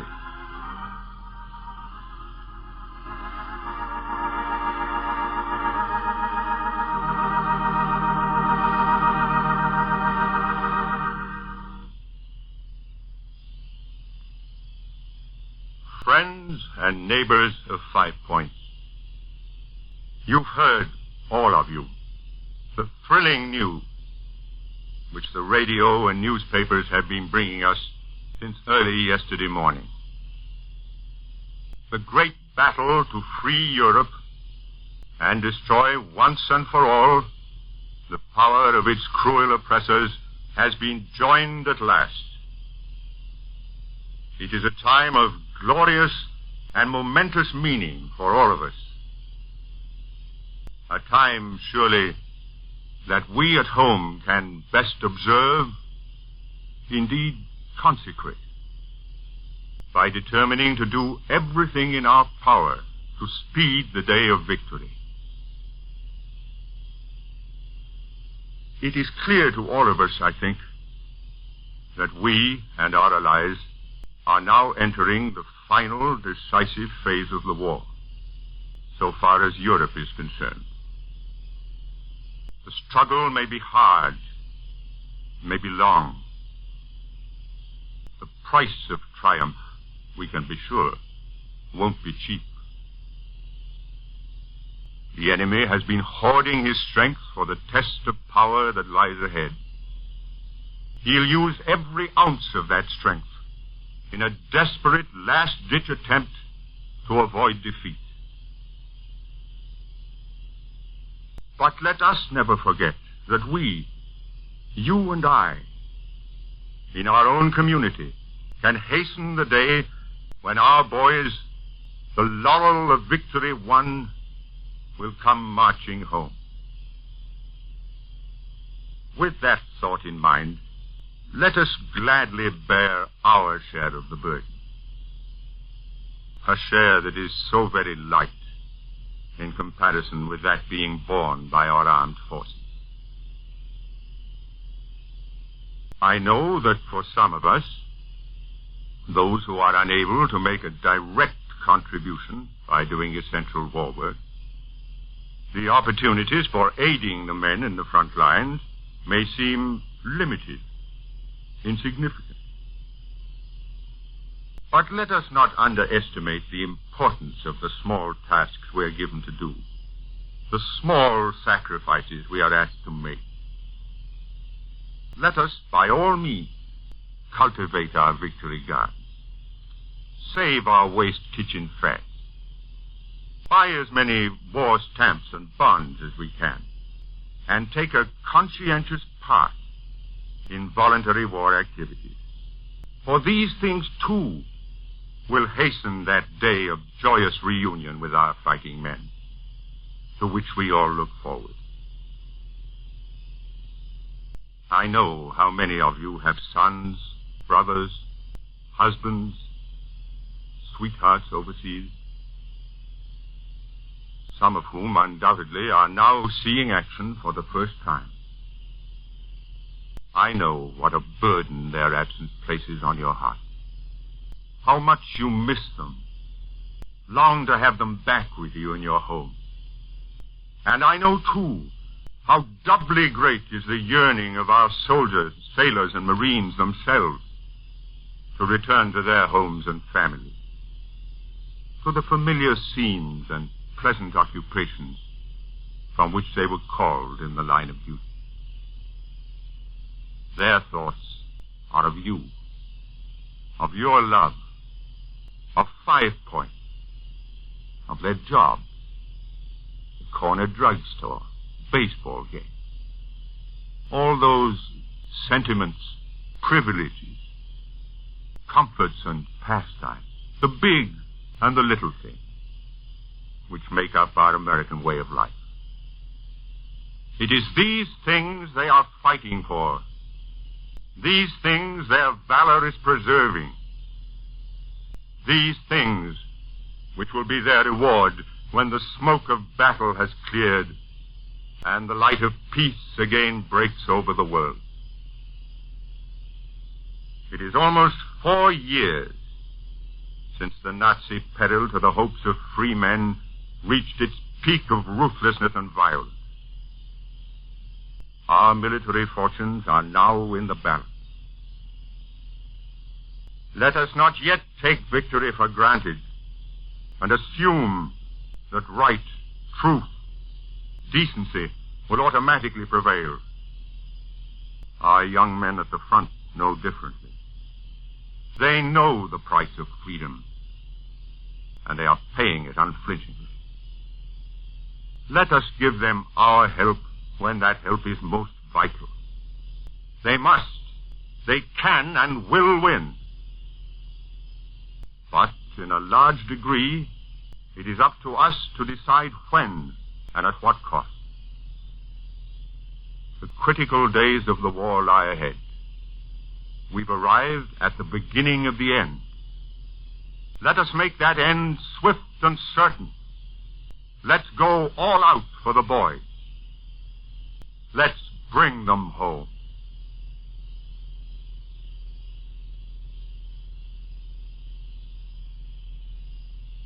And now, will you join me in prayer? Our Father in heaven, whence cometh our strength in battle, we pray thee to bless our arms in the struggle now beginning. Let thy ever-watchful presence comfort and protect our loved ones in the shock and stress of conflict.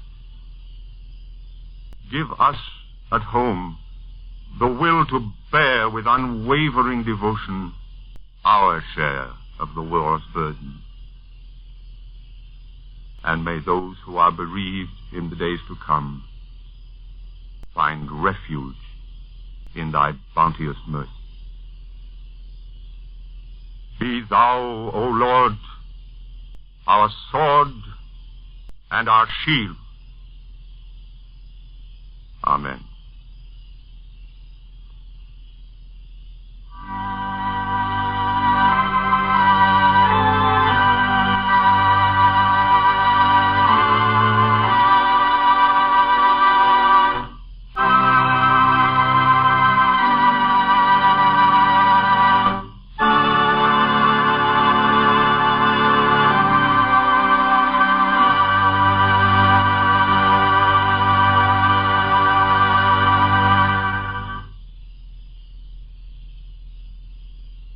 Listening to The Guiding Light. What can we do to back the invasion? Well, we can all buy United States war bonds. Buy them as we've never bought them before. Tonight, why don't you kind of hold a family council and see if you can't find ways and means of increasing that war bond allotment through the payroll savings plan. And buy extra bonds when you can. Remember, when our servicemen are doing so much, this is the least we can do to back them up. Get your money into the fight. Buy more war bonds now. Even as D-Day was happening, the appeal for more money, more war bonds happened. Wasn't that wonderful? The Guiding Light. 81 years ago, the day after D-Day, 1944. 2 o'clock in the afternoon here on Classic Radio Theater with Wyatt Cox. If you like what we do, visit our webpage to support our podcast, classicradio.stream. Okay, we're going to move to 3:15 Eastern Time on NBC next to hear Ma Perkins.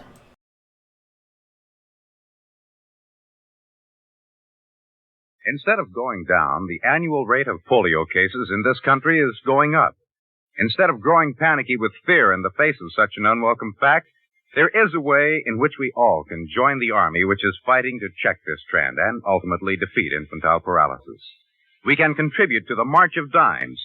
Give today so that the 1952 March of Dimes will be the biggest ever and a really potent fighting force against polio. We're listening to some of the afternoon soap operas on this edition of Classic Radio Theater with Wyatt Cox that aired the day after D-Day, 81 years ago, June 7th, 1944. Right now, we're going to go to a longtime favorite. This aired at 3:15 Eastern Wartime, Oxydol's Ma Perkins. For a wash that's white without bleaching, use Oxydol with its lively, active Hustle Bubble Sub.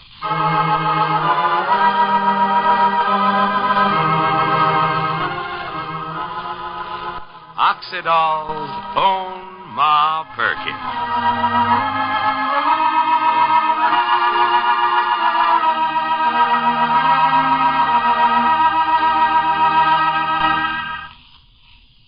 Can you tell me where I can find a woman to do my weekly washing? Mrs. Margaret Bone of 1310 West Van Buren Street in Phoenix, Arizona, writes that a great many women have asked her that question. Well, with so many women doing war work today, washwomen are hard to find. So Mrs. Bone always answers no. But then she cheers the women up by telling them how they can do their own washing and get their clothes really beautifully white. Mrs. Bone tells them to use the laundry soap that she uses, Oxidol, because Oxidol washes clothes white without bleaching. Now, Mrs. Bone proves her point by showing the women some Oxidol-washed sheets that are on display in her little linen shop. And she tells them that Oxidol washed the sheets that white without bleaching.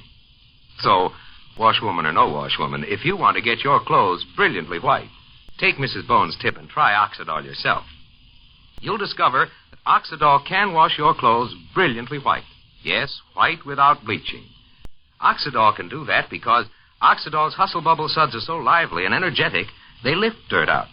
That's why clothes come clean without hard rubbing. Why sheets and towels, all your white things, except maybe for fruit stains or such, come white without bleaching, gleaming white. And active as they are, those suds are genuinely safe for wash colors and rayons. So get that famous orange and blue bullseye package of Oxidol, and next wash day, see how Oxidol washes your clothes white without bleaching. Last night, I began thinking about a talk that Ma and Evie had just yesterday about Gary Curtis. Evie didn't get very far with Ma, but today is Ma's heavy day at the Red Cross, and Evie knows that. So Evie has taken this opportunity to stop by Ma's house to see Faye. We find the two sisters seated out on the front porch as Evie is saying, I talked to Ma yesterday, Faye. Ma doesn't see this at all. I wanted to know how you felt about it. I don't know what to think, Evie. Well, Faye, you've got to make up your mind sooner or later. It may as well be right now. I can't believe Gary took that money, Evie. $32,000. You do love Gary, don't you, Faye? Yes. Yes, I do love him, Evie. Well, Faye, it's a question of who you love most. Ma or Gary. Ma or Gary? Faye, we've got to protect Ma from herself. I don't understand, Evie. Ma's going to believe that Gary didn't take that money, isn't she? Of course. What if he did? Oh, but Evie... I still say, what if he did? But he didn't. Now, wait. You're being just like Ma, Faye. You're blind. Oh, Evie, I'm not blind. Gary couldn't have taken that money. He wouldn't have. I'd never believe in 1,000 years Gary Curtis would ever touch a penny that didn't belong to him. Evie, I know Gary better than you do. After all, he's lived right here in the same house with Ma and me. And I know Gary. I know him. I could believe a lot of things about him, but I'd never believe he was dishonest, Evie. Ma knows people. You know she does. Even before I ever liked Gary, Ma accepted him as wholeheartedly as she ever accepted anybody. Evie, what do you know about Gary? Nothing. I've seen Gary at some time or other every day since he's been in Rushville Center. And even if I'm wrong, could Ma be wrong? Could we both be so awfully wrong, Evie? Faye, you've known Gary for how long? 3, 4, 5 months. Ever since he's been in Rushville Center. Who was he? Where did he come from? Before that? Why, he was in the Army. Before that? Before he was in the Army, what did he do? Why, I don't know. You see, Faye, you don't know anything at all about Gary. You just think you do. You haven't the slightest idea where Gary Curtis was 5 years ago, 10 years ago, or what he was doing then, or anything about him. You're not reasoning, Faye. You're being emotional. And this is one time you can't let your emotions run away with you. And neither can I. If I let my emotions sway me, I'd be perfectly blind to everything, too. That's what Ma's doing, just like you are. Because Gary's a nice young man. He's good-looking, and from all I've heard about him, he's contradictory enough to keep a girl interested. Gary's got lots of good points, Faye.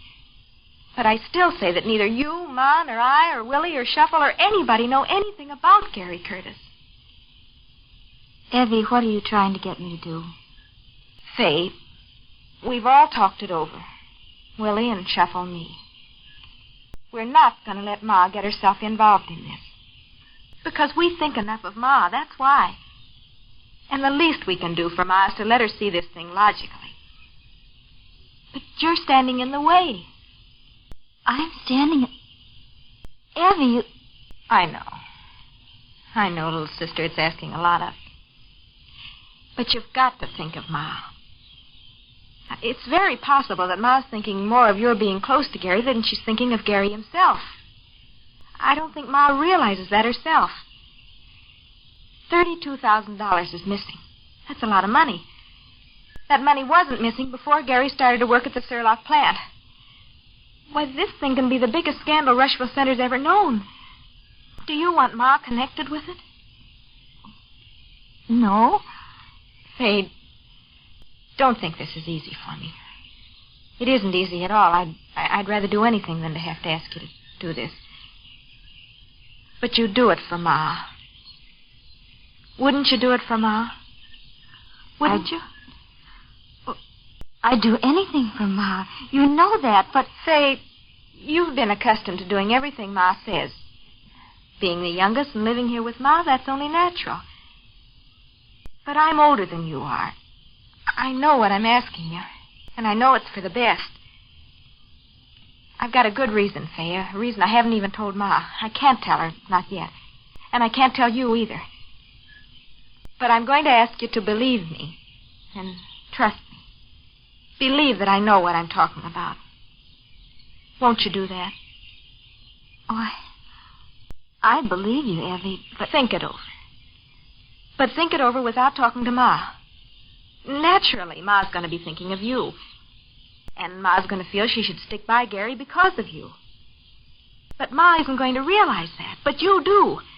And you've got to reason this thing all out by yourself, Faye. And not depend on Ma.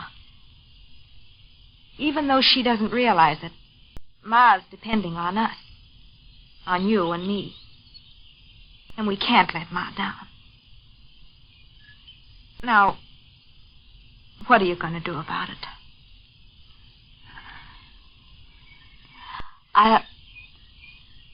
I'll think it over, Evie.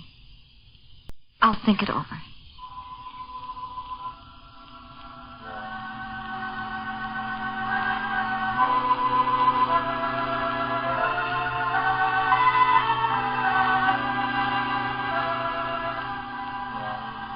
Peculiarly enough, Evie seems to have taken for granted that Gary is guilty.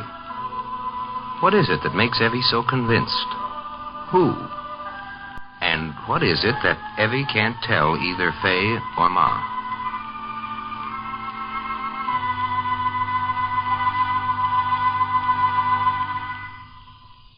But now we turn our attention to the office of Augustus Pendleton at the bank. It seems the banker is just completing a long-distance call. Yes, confounded operator. If you've got Fort William on the line, just give me the hotel. That's all I want. Well, then connect me. Don't just say you will. Hello. Room 618, please. Hello. Clint? Augustus.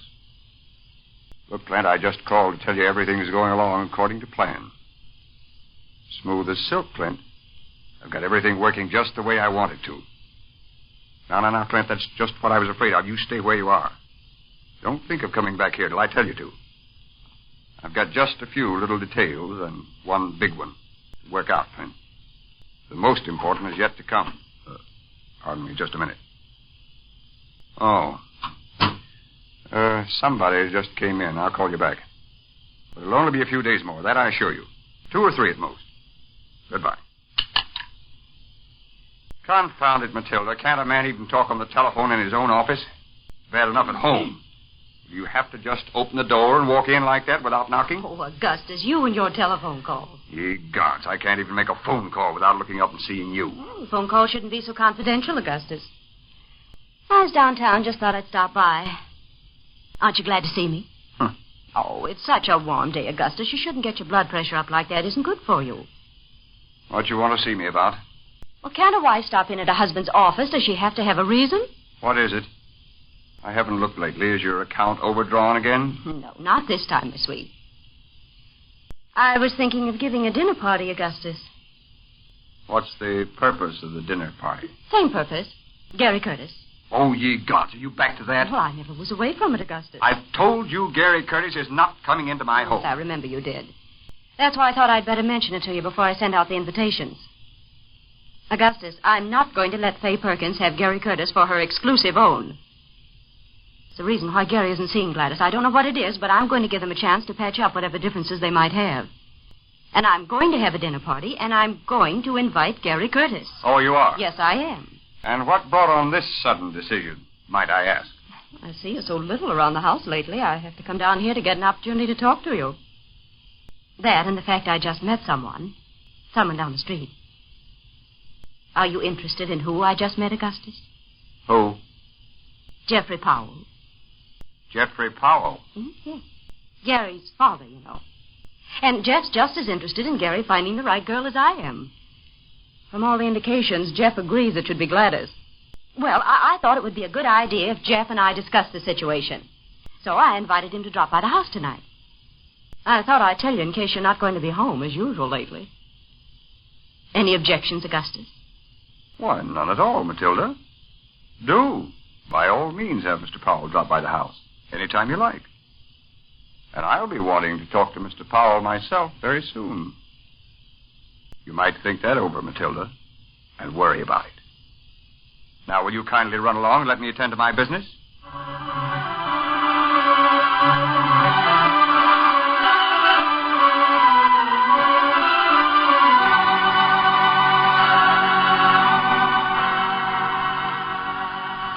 And Jeffrey Powell is not only the father of Gary Curtis, but also the man of Matilda Pendleton's past.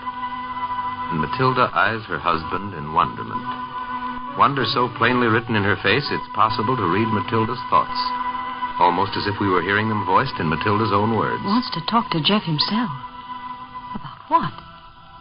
What does he mean by that? And, of course, we wonder, too.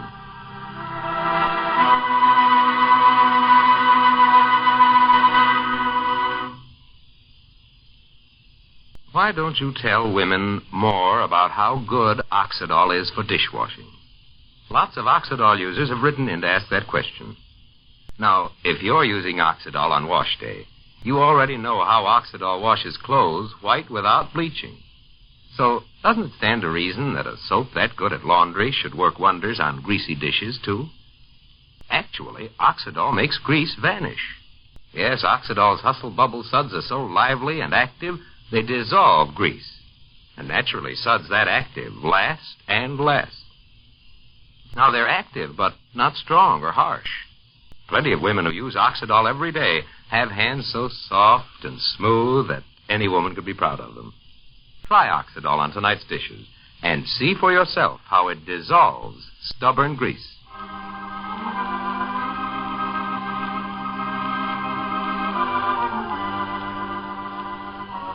Well, tomorrow, Matilda offers interference. Be listening to Ma Perkins tomorrow. Until tomorrow, then, this is Charlie Warren saying so long. And remember Oxidol, won't you?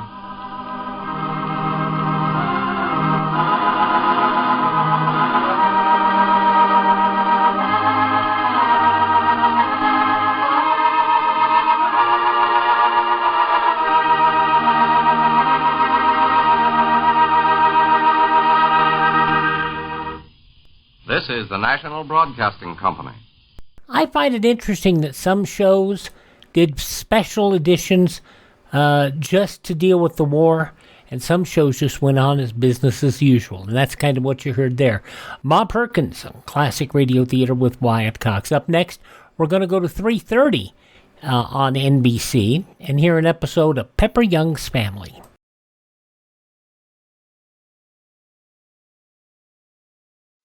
Ladies and gentlemen, the chief hope of our enemies is to divide the United States along racial and religious lines and thereby conquer us.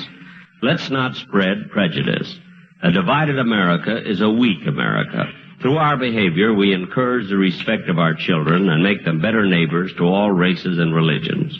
Remind them that being good neighbors has helped make our country great and kept her free. Thank you. Another one of those great soap operas now, as we go back to more of them from the day after D-Day, June 7th, 1944, and we listen to Pepper Young's Family as it aired at 3:30 in the afternoon. This is Elmer Peterson. We delay our program momentarily to bring you late invasion bulletins. A German broadcast from Berlin said German coastal batteries have beaten off an Allied landing attempt off Le Havre this afternoon. There is no Allied confirmation. Heavy fighting continues around the rail junction of Caen on the Cherbourg Peninsula, where a German counterattack with tanks, undoubtedly drawn from local reserves, has been beaten back. Nearly 500 flying fortresses and liberators, escorted by fighters, have attacked a number of road junctions south of Caen, a further indication that we are out to wreck German communications on and to the Cherbourg Peninsula. And a late German report says an entire Allied airborne division has been landed on the western coast off the Normandy Peninsula, indicating we may be planning a pincer drive against Caen. In Washington, the War Department has disclosed that the American general who was demoted for violating security regulations was Major General Henry J. Miller, commander of the 9th Air Force in Britain. This news has been brought to you from the NBC newsroom in New York. The following program may be interrupted to bring you the latest war news.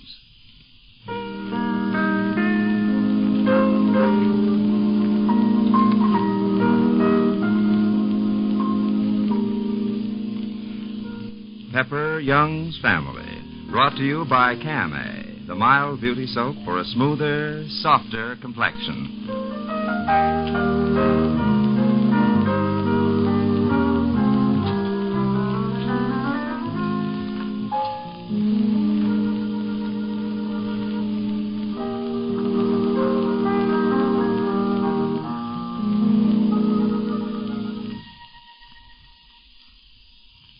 Now, Pepper Young's Family, written by Elaine Carrington.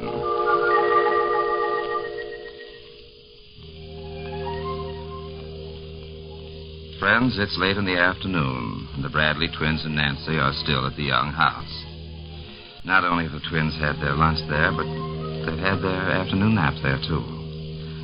Now Mrs. Young and Nancy are on the porch, watching the babies dig with spoons in a patch of earth. Nancy is saying, with a sigh, "Well, guess it's time to take the imp home." Oh, don't go just yet. Can't you wait until Sam gets here so we can have a look at the twins? Oh, no, I shouldn't, Mary. I should be firm and go home right away so I can start their supper now and get to work on Kurt. But you can't go yet. The twins are having such a good time. Look at your Mary making some kind of a pie and trying to get Kurt to eat it. Look at her. Mary, darling, take that dirt out of your mouth. Don't try to eat that nasty brown dirt. I better go down and stop this. I knew it was too good to last. I'll lend a hand. No, Mary. No, dear. You mustn't eat the dirt. That didn't taste good, did it, darling? That's right. Spit it all out. Oh, she's not a bad girl either, Kurt. Just because you have sense enough not to put mud in your mouth doesn't mean you have to scold your sister for doing it. No, that's right.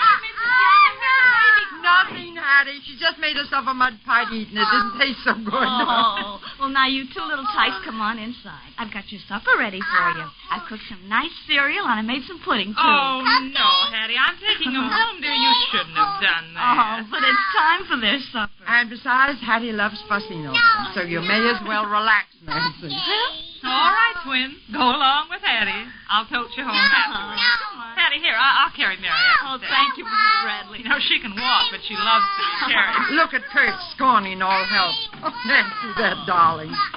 Now, you two go inside with Hattie. Sometimes they're darling. Here we are. Come along, twin pal. Come on inside. Eat supper. Oh, sit down, Nancy, dear. Thanks. Mary, you know, this is the height of luxury, to be able to sit here on the porch another half hour and rock. You know, Nancy, I just enjoy rocking. I may be old-fashioned, but I'll take a rocking chair any day over those straight chairs. Mm-hmm. Isn't there something I could do for you, Mary? Isn't there something upstairs you'd like that I could get for you, or some mending you'd like done, or maybe an errand that I could run for you, just to make up for this lovely day at your house? You sit still. Come over here often. That's all you have to do. You better not urge me. I'll be over here all the time. Good. I won't come over, however, next week when Linda's here. I don't want her to see the babies, you know, might upset her. I don't think so, dear. I think the more Linda takes interest in children and gets used to the sight of other people's babies, the better it'll be for her. I think she'll enjoy the twins.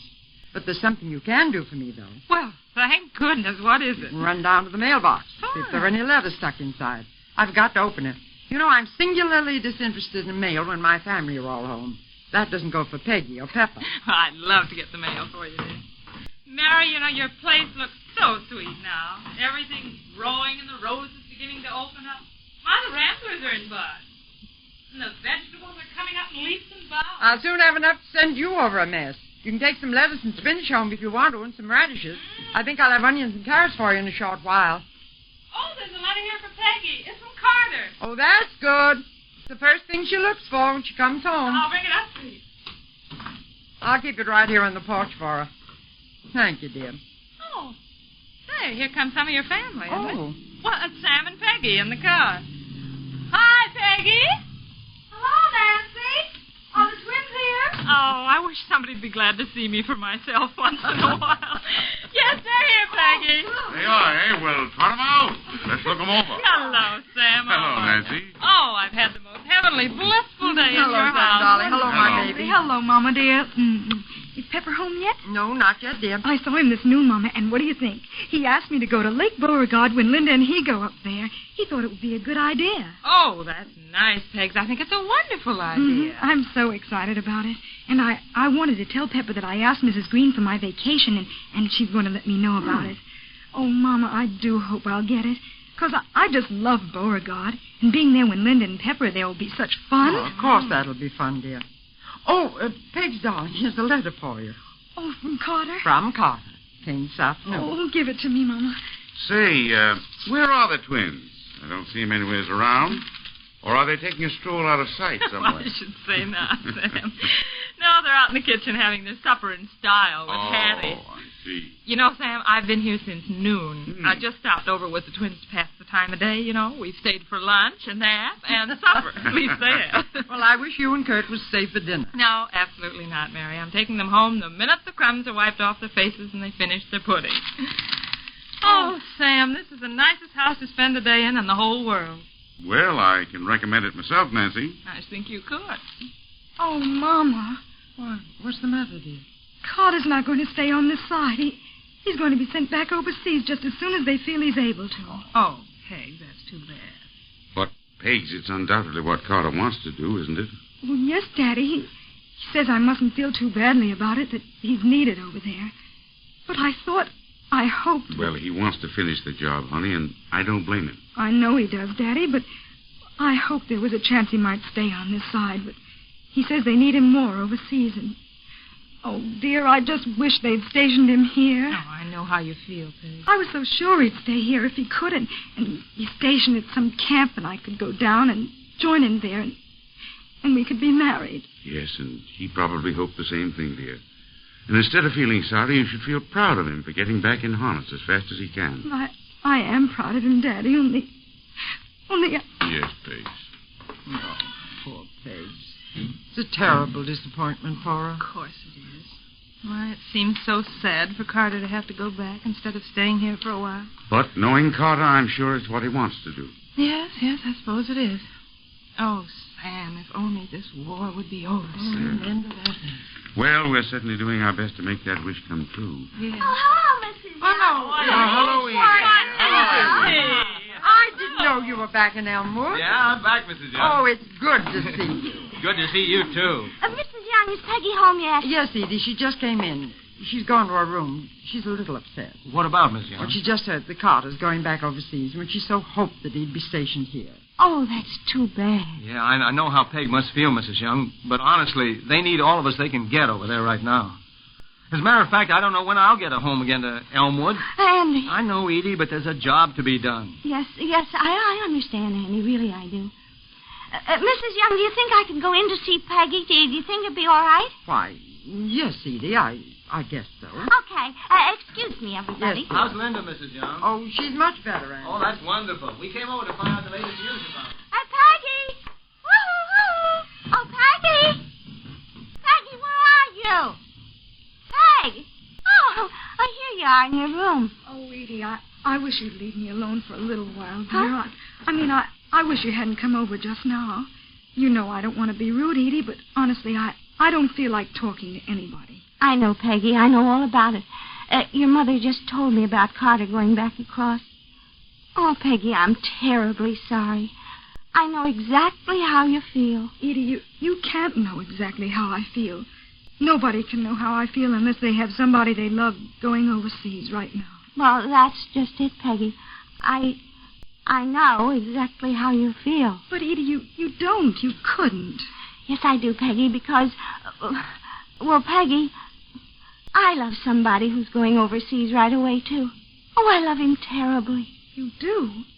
Who is it now, Edie? Oh, Peggy, I'm so in love with Andy Hoyt, I don't know whether I'm coming or going. Edie, are you really? Well, what about Andy?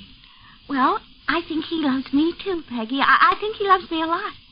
And so, you see, I do know just how you feel, because Andy has to go back pretty soon, too. You know, Peggy, I feel the same way about Andy as you do about Carter. I can't bear to have Andy go back this time. Oh, Peggy, isn't being in love with a soldier the hardest thing in the world, even while it's the best thing in the world? Even while you wouldn't be out of love with him for anything in the world.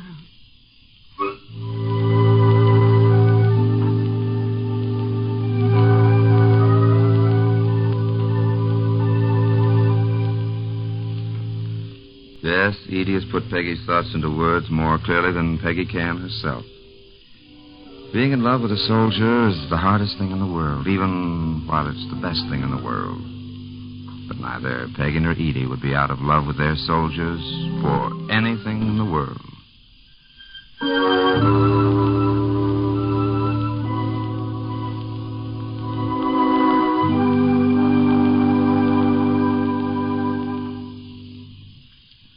I'd like to ask you if this doesn't sound pretty reasonable to you.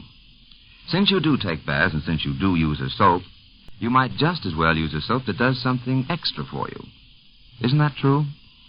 I'm talking about Camay, of course, because Camay does more than leave you wonderfully clean. It leaves you exquisitely clean and fresh, but then that extra something Camay gives you. It leaves your skin just touched with a hint of delicate, flower-like fragrance. You step from your bath fresh, dainty, and with just a suggestion of the very delicate, feminine fragrance no other soap but Camay can give you. So why not use it? Why shouldn't you use a soap that helps give you that dainty, truly feminine impression that's so attractive in a woman? And you'll enjoy using Camay. Turns your bath into a luxury of fluffy, creamy white lather. Thick, fragrant lather that will make any woman honestly enjoy her bath. And when you finally leave your Camay bath, your skin is as fresh, as beautifully clean as can be, and that extra something that only Camay can give you. Your skin is just touched with a hint of Camay's delicate, truly feminine fragrance. And you are a dainty, feminine woman, sure of your charm, sure of the impression you're making on nearly everyone who comes near you.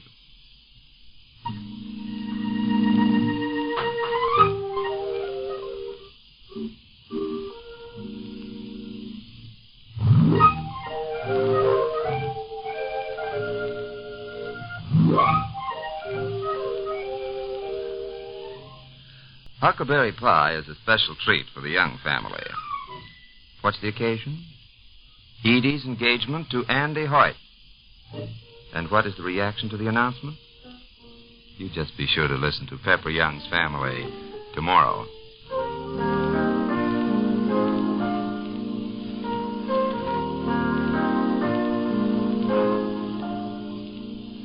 Remember, it's Camay, the mild beauty soap for a smoother, softer complexion that brings you Pepper Young's Family. Now, this is Alan Kent inviting you to listen again tomorrow.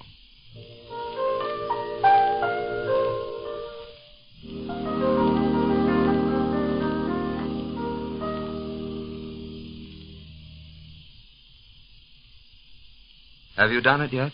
Have you gotten your family into the habit of making the soap you use last? Because remember, conserving soap is patriotic. This is the National Broadcasting Company.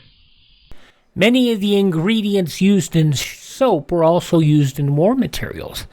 And so that's why you hear all the talk, and you've heard all the messages about saving your used fats.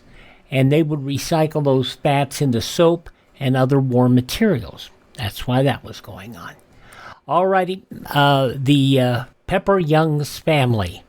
And, of course, that war bulletin to start everything off here on Classic Radio Theater with Wyatt Cox. We've got a couple more here that we will get for you. And we're going to go to 4 o'clock next. Mary Noble, Backstage Wife.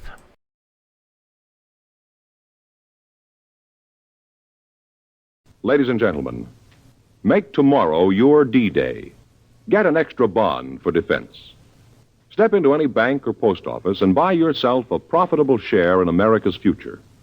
As an investment, bonds are better than ever. They can help you save safely, conveniently, and profitably. So whether you already buy on the payroll savings plan where you work or the bond-a-month plan where you bank, get an extra bond for defense tomorrow.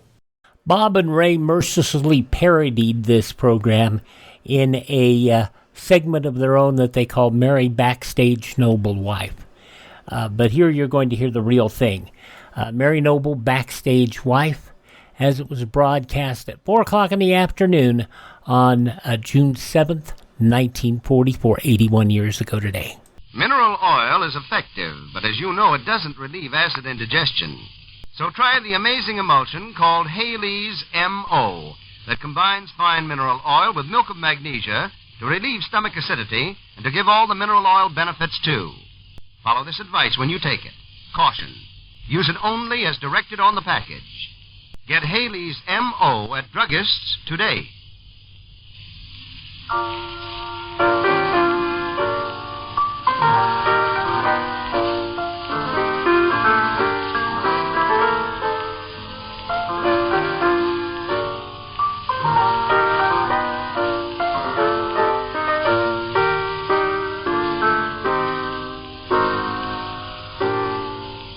We present once again Mary Noble, Backstage Wife. The story of a little Iowa girl who marries America's most handsome actor, Larry Noble, matinee idol of a million other women, and the story of the change war brings as Mary finds herself a war wife.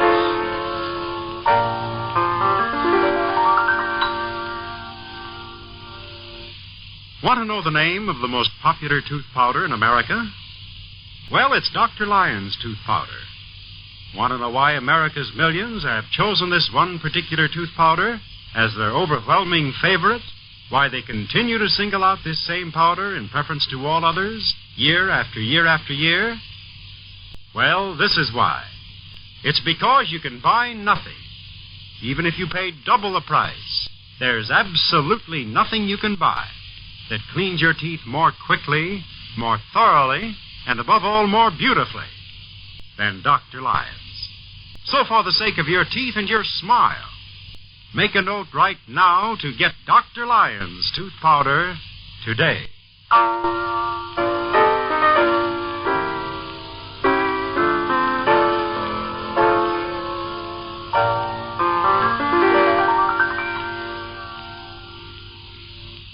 Now, Backstage Wife.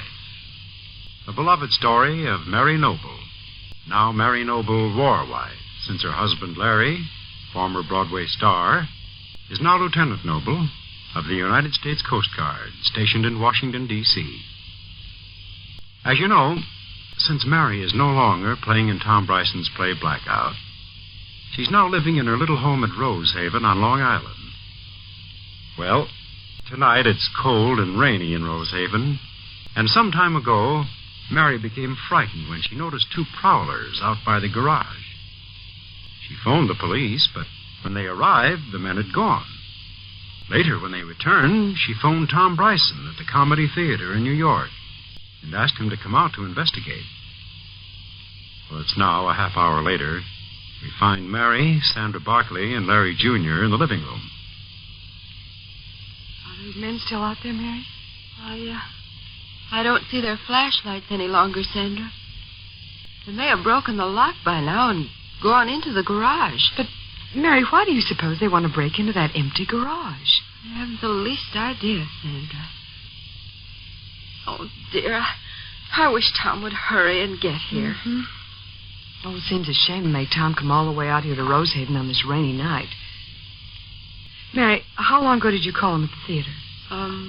It was about 8 o'clock. He said he'd catch the next train. Oh, well, it's about 8:30 now. Should be here before long. Mary, don't you think you better call the police again? Why, I did call them once, you know, and when they got here, the men had simply disappeared. I hate to call them again, but I'll do that very thing if Tom doesn't get here soon. After all, Sandra, even if those men do break into the garage, what can they steal? There's nothing in there but those garden implements. Mommy, somebody is coming up the path. I think it's Uncle Tom. Shall I let him in, Mary? Wait till he rings, Sandra, and then switch on the porch light and make sure it's him. All right, Mary. Mommy, I'm not scared. I'm glad you're not, darling. I bet Uncle Tom won't be afraid, will he, Mommy? Of course not. Your Uncle Tom's very brave. Hello, Sandra. It's a lovely night for ducks, huh? It is, Hello, Uncle Tom. Well, if it isn't my little pal. Uncle Tom, there's robbers outside. So I hear, but don't you worry about them. Come in here by the fire, Tom. You mean you've still got a fire in the fireplace? Yes. It's been terribly damp in here all day. Tom, you didn't see anyone loitering outside, did you? No, I didn't, Mary. Now, come on, you two.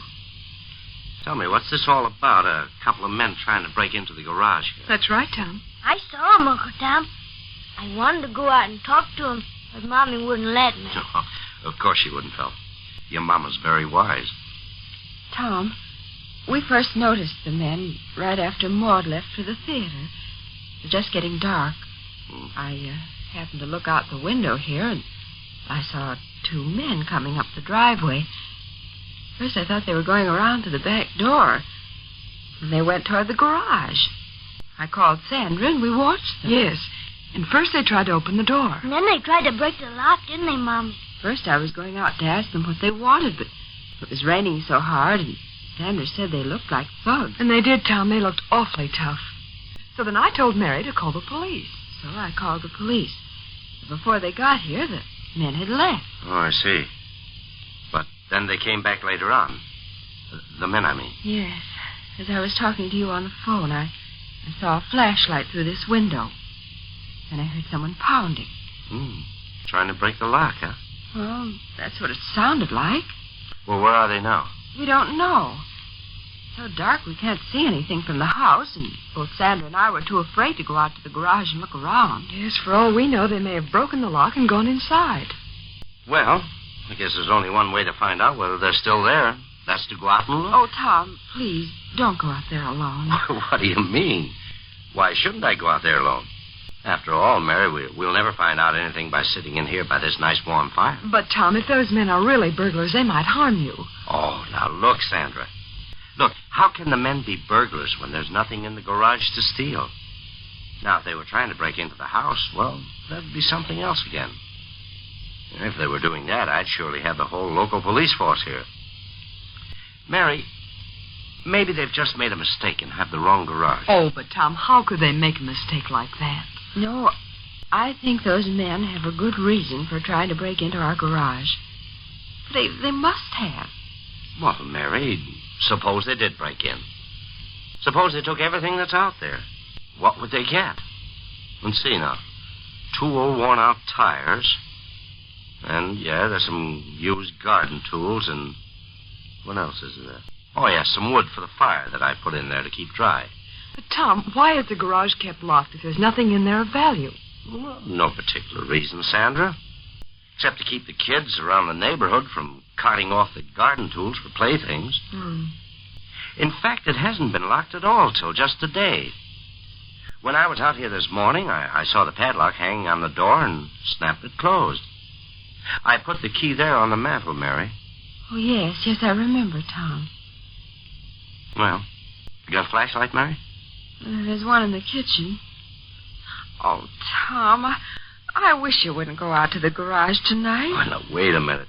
That's what you asked me to come out here for, wasn't it? But no, of course not. Sandra and I just, we didn't want to stay here in this house alone all night. Mary, do you mean that I'm going to have to be stuck out here in Rosehaven all night? You most certainly are. Oh, but listen. Now, Tom, it won't hurt you to spend one night away from Times Square. Okay. But I probably won't sleep a wink. Why not? Oh, it's too quiet out here. Oh, Tom. Uncle Tom, if you're afraid to go out to the garage all alone, I'll go with you. Well, thanks, Larry Jr. I appreciate that. In fact, I may take you up on it. Okay. I'll put on my raincoat. Larry Jr., you'll stay right here in the house. But, Mommy, Uncle Tom may need me to help him. Well, on second thought, Junior, you'd better stay here and protect the ladies. Oh. All right, Uncle Tom. But you can run out in the kitchen and get me a flashlight. Well, I'll get it right away, Uncle Tom. Okay. Tom, I really don't see that anything will be gained by your going out there tonight. Tom, I agree with Mary. After all, as you just said, there's nothing in the garage that's worth stealing. Now, look. Listen to me, you two. I didn't come all the way out here to Rosehaven from New York to sit in here by the fire and keep you girls company. But, Tom... Mary, don't you realize this is a chance in a lifetime for me? Chance in a lifetime? Well, what do you mean, Tom? Well, I mean, I've always wanted to be a hero, and here's my chance. Oh, hero? No? Well, at least in the eyes of Larry Jr. Oh, now, Tom, stop it. This is no time for joking. I'm not joking. Why, Larry Jr. would lose his respect for me if I failed him now. Why, he even wants to go out in the garage with me. Here's a flashlight, Uncle Tom. Thanks, Larry Jr.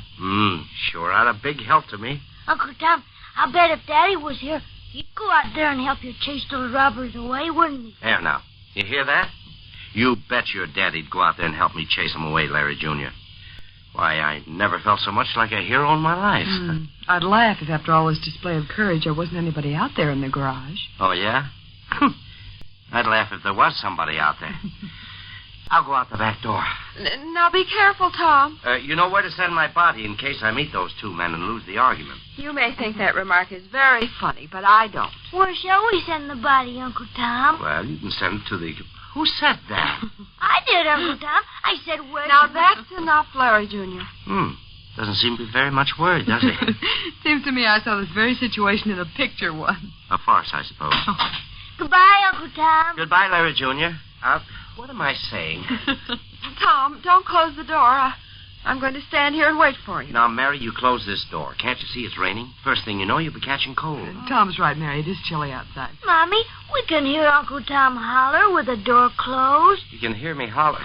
That's the last straw. Good night. Good night, Uncle Tom. Well, I don't think it's a bit funny, Sandra. After all, those men may have gotten into the garage. If Tom interferes with them, they might hurt him. Oh, I'm sorry, Mary. Yes, I know. It is really quite serious. I'm going to watch from this window. And if Tom doesn't come right back, I'm going to call the police again.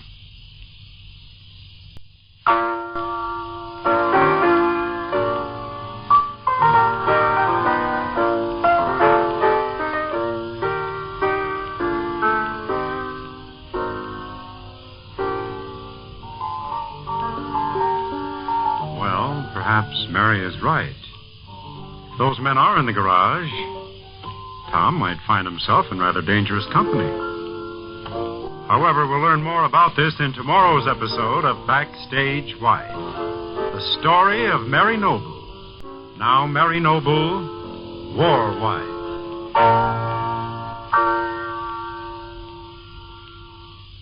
You may believe that your present dentifrice is as good as there is. But whatever you believe or whatever you do, one fact remains. Among powders, the popularity of one tooth powder, Dr. Lyons, stands unsurpassed. First choice last year, first choice this year, first choice for many years. No greater recommendation, no greater proof of its power to bring out all the natural beauty of your teeth could be asked or given. Of course, there's a reason for this overwhelming popularity. Here it is. It's because you can buy nothing.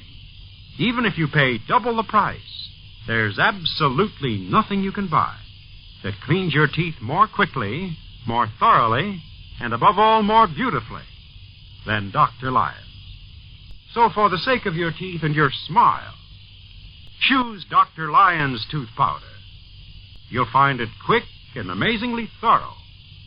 But your greatest satisfaction will come when you look in your mirror and see all the natural beauty that your teeth will show. Only then will you understand why more folks have made friends with Dr. Lyons than any other tooth powder in America.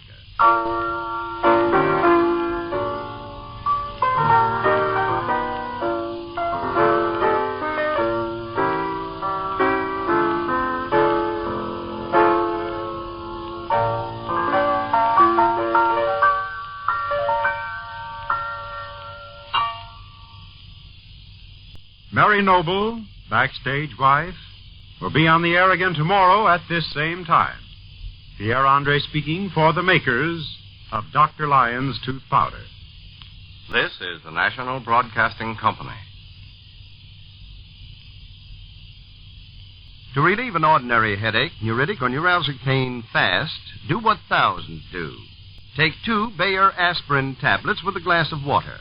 They disintegrate quickly and start to work almost instantly. Try them.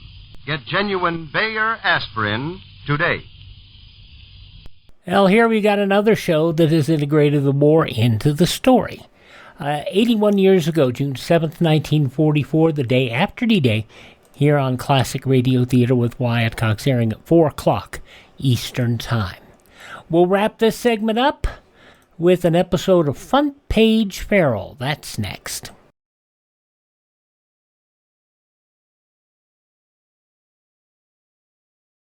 Ladies, there's one war job that you, and only you, can do. I mean the saving of waste fats and oils. Every drop of used fat is vitally needed for military medicines and supplies, and for supplies on the home front, such as fabrics, paints, and soaps. That fat has to come from your kitchen. Don't fall down on your war job. Save all used fats in a clean can, and the minute the can is full, take it right down to your butcher. He'll pay you 4 cents plus 2 red ration points for every pound you turn in. Front Page Farrell, that's up next here, aired at 5:45 Eastern Time, June 7th, 1944, the day after D-Day, 81 years ago today. The following program may be interrupted so that we may bring you the latest war bulletins.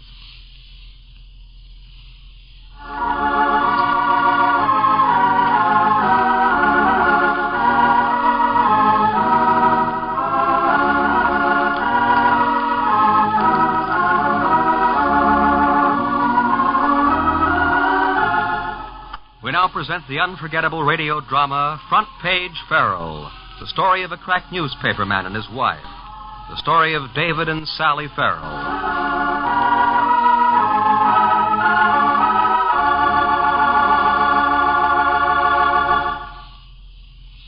Ladies, how often do you slip off your shoe in a darkened movie or under a restaurant table because a painful corn is annoying you? Well, why allow corns or calluses to make you uncomfortable? Let me tell you about Free-Zone.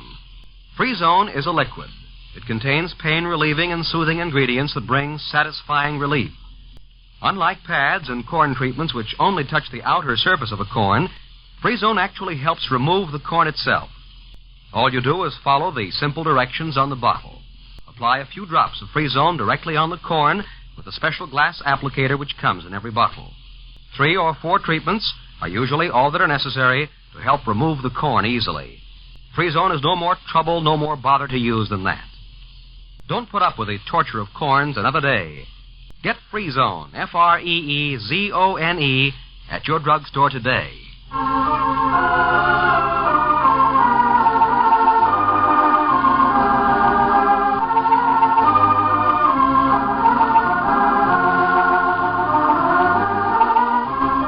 And now, Front Page Farrell, the story of a New York newspaper reporter and his wife, Sally. With David and Sally spending the evening with their friends, Chris and Norman Barnett, Paul Dorset stayed home, and home, of course, is Professor Taylor Caldwell's residence, where Paul has been living since Sunday. We find Paul with the professor and his granddaughter, Louise. I think you're wrong, Professor Caldwell. Wrong, my boy? Well, it's here, isn't it? Not there. Oh, to be in England now that April's here. Is it, Paul? I don't think so. Nor do I, my child.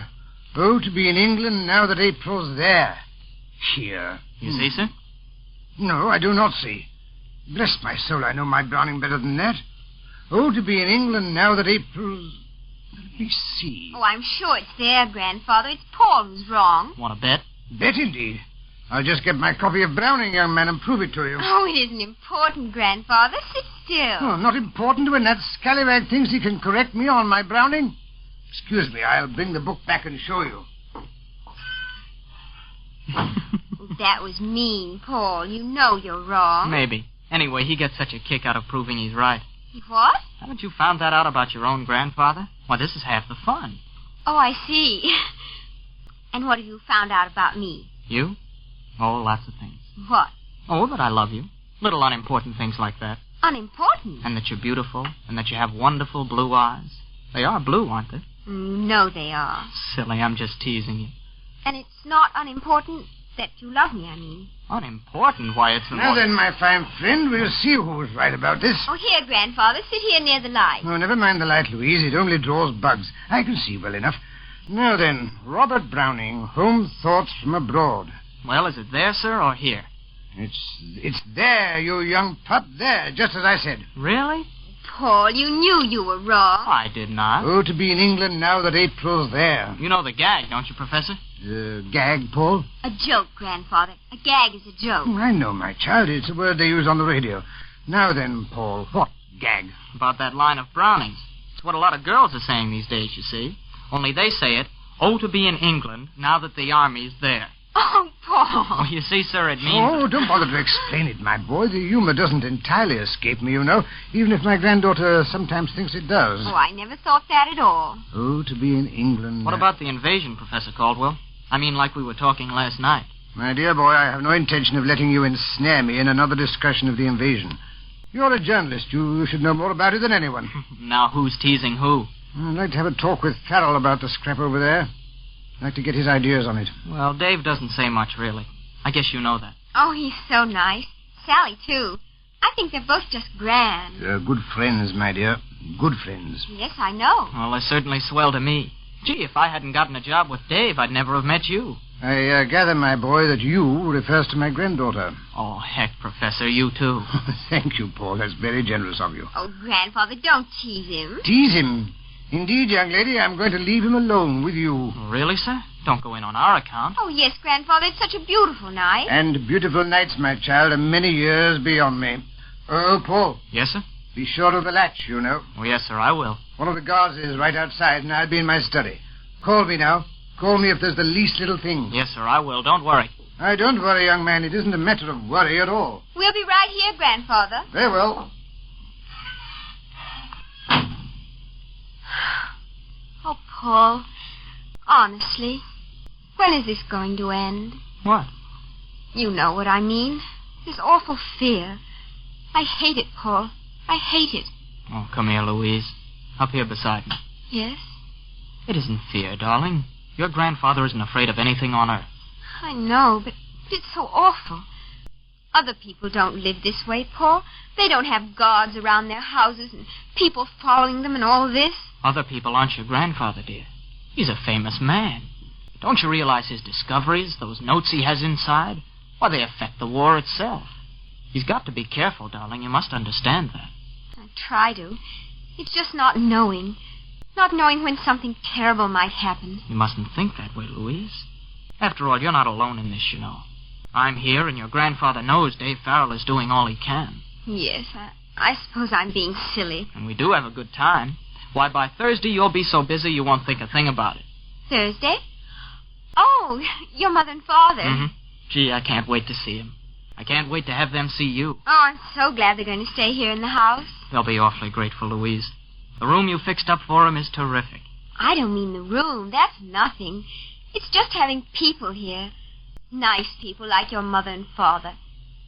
Sometimes I think I want the whole house just full of people. No, we're doing pretty well so far. Oh, I'm serious. It helps, Paul. With people here, it makes me think maybe... Yes? Maybe it is foolish to be afraid. Maybe nothing will happen after all.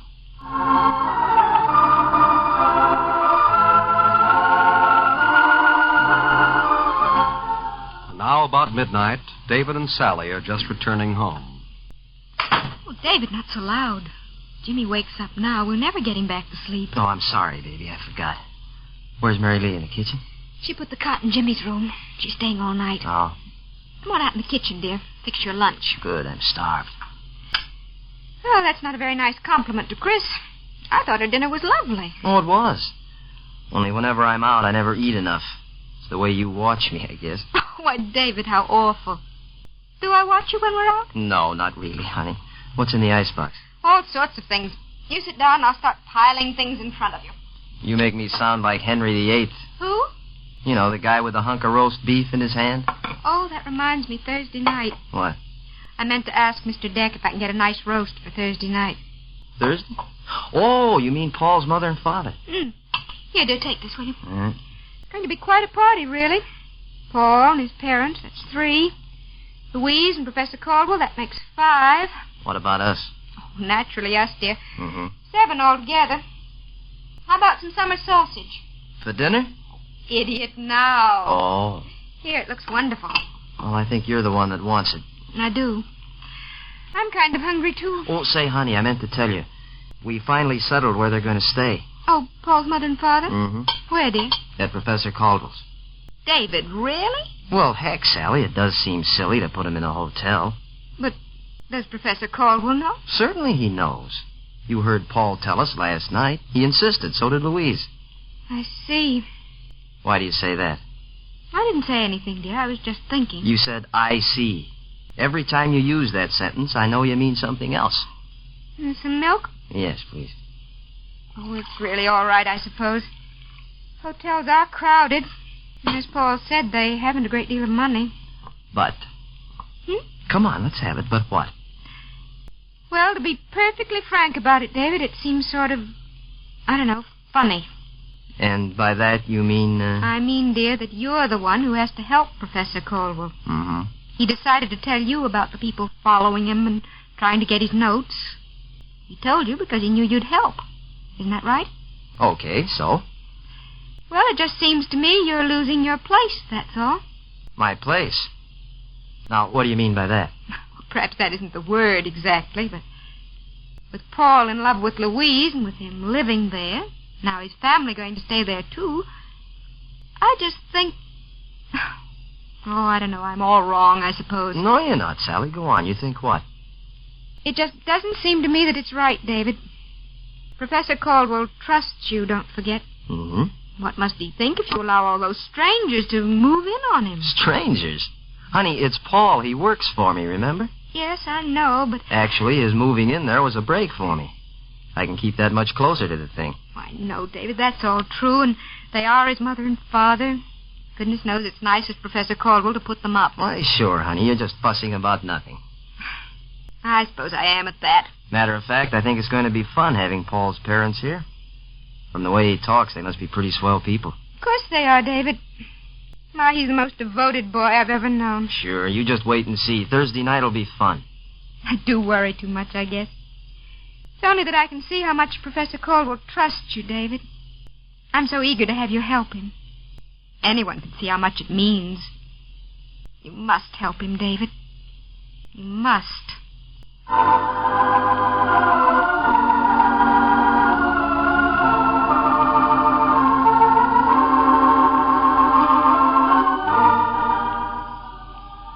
Yes, perhaps Sally does worry too much.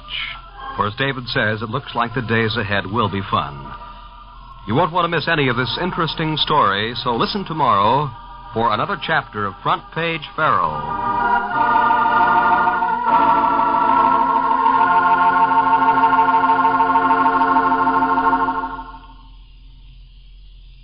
Do painful, unsightly corns and calluses stop you from having fun at the beach or in the country? Why spoil a good time when Free-Zone will help fix up those corns? Free-Zone is a liquid containing pain-relieving and soothing ingredients that give welcome relief. When you apply it, notice the almost invisible coating it forms. Unlike pads and corn treatments which only touch the outer surface of the corn, Free-Zone actually helps remove the corn itself. And it's so simple to use Free-Zone. Just apply a few drops with the handy glass applicator which comes in every bottle. Follow directions, and after a few applications, Free-Zone usually aids in removing the corn easily. Many druggists have recommended Free-Zone for over 27 years because it works. Get a bottle of Free-Zone, Freezone, today.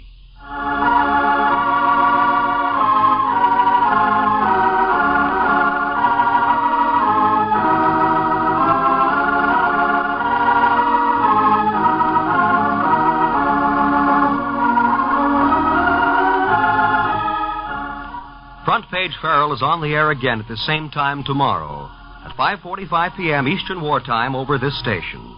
Be sure to listen. This is Mark Goodson saying goodbye for Front Page Farrell and inviting you to listen to Easy Aces, radio's distinctive laugh novelty, on the air tonight over another network. Consult your local paper for time and station.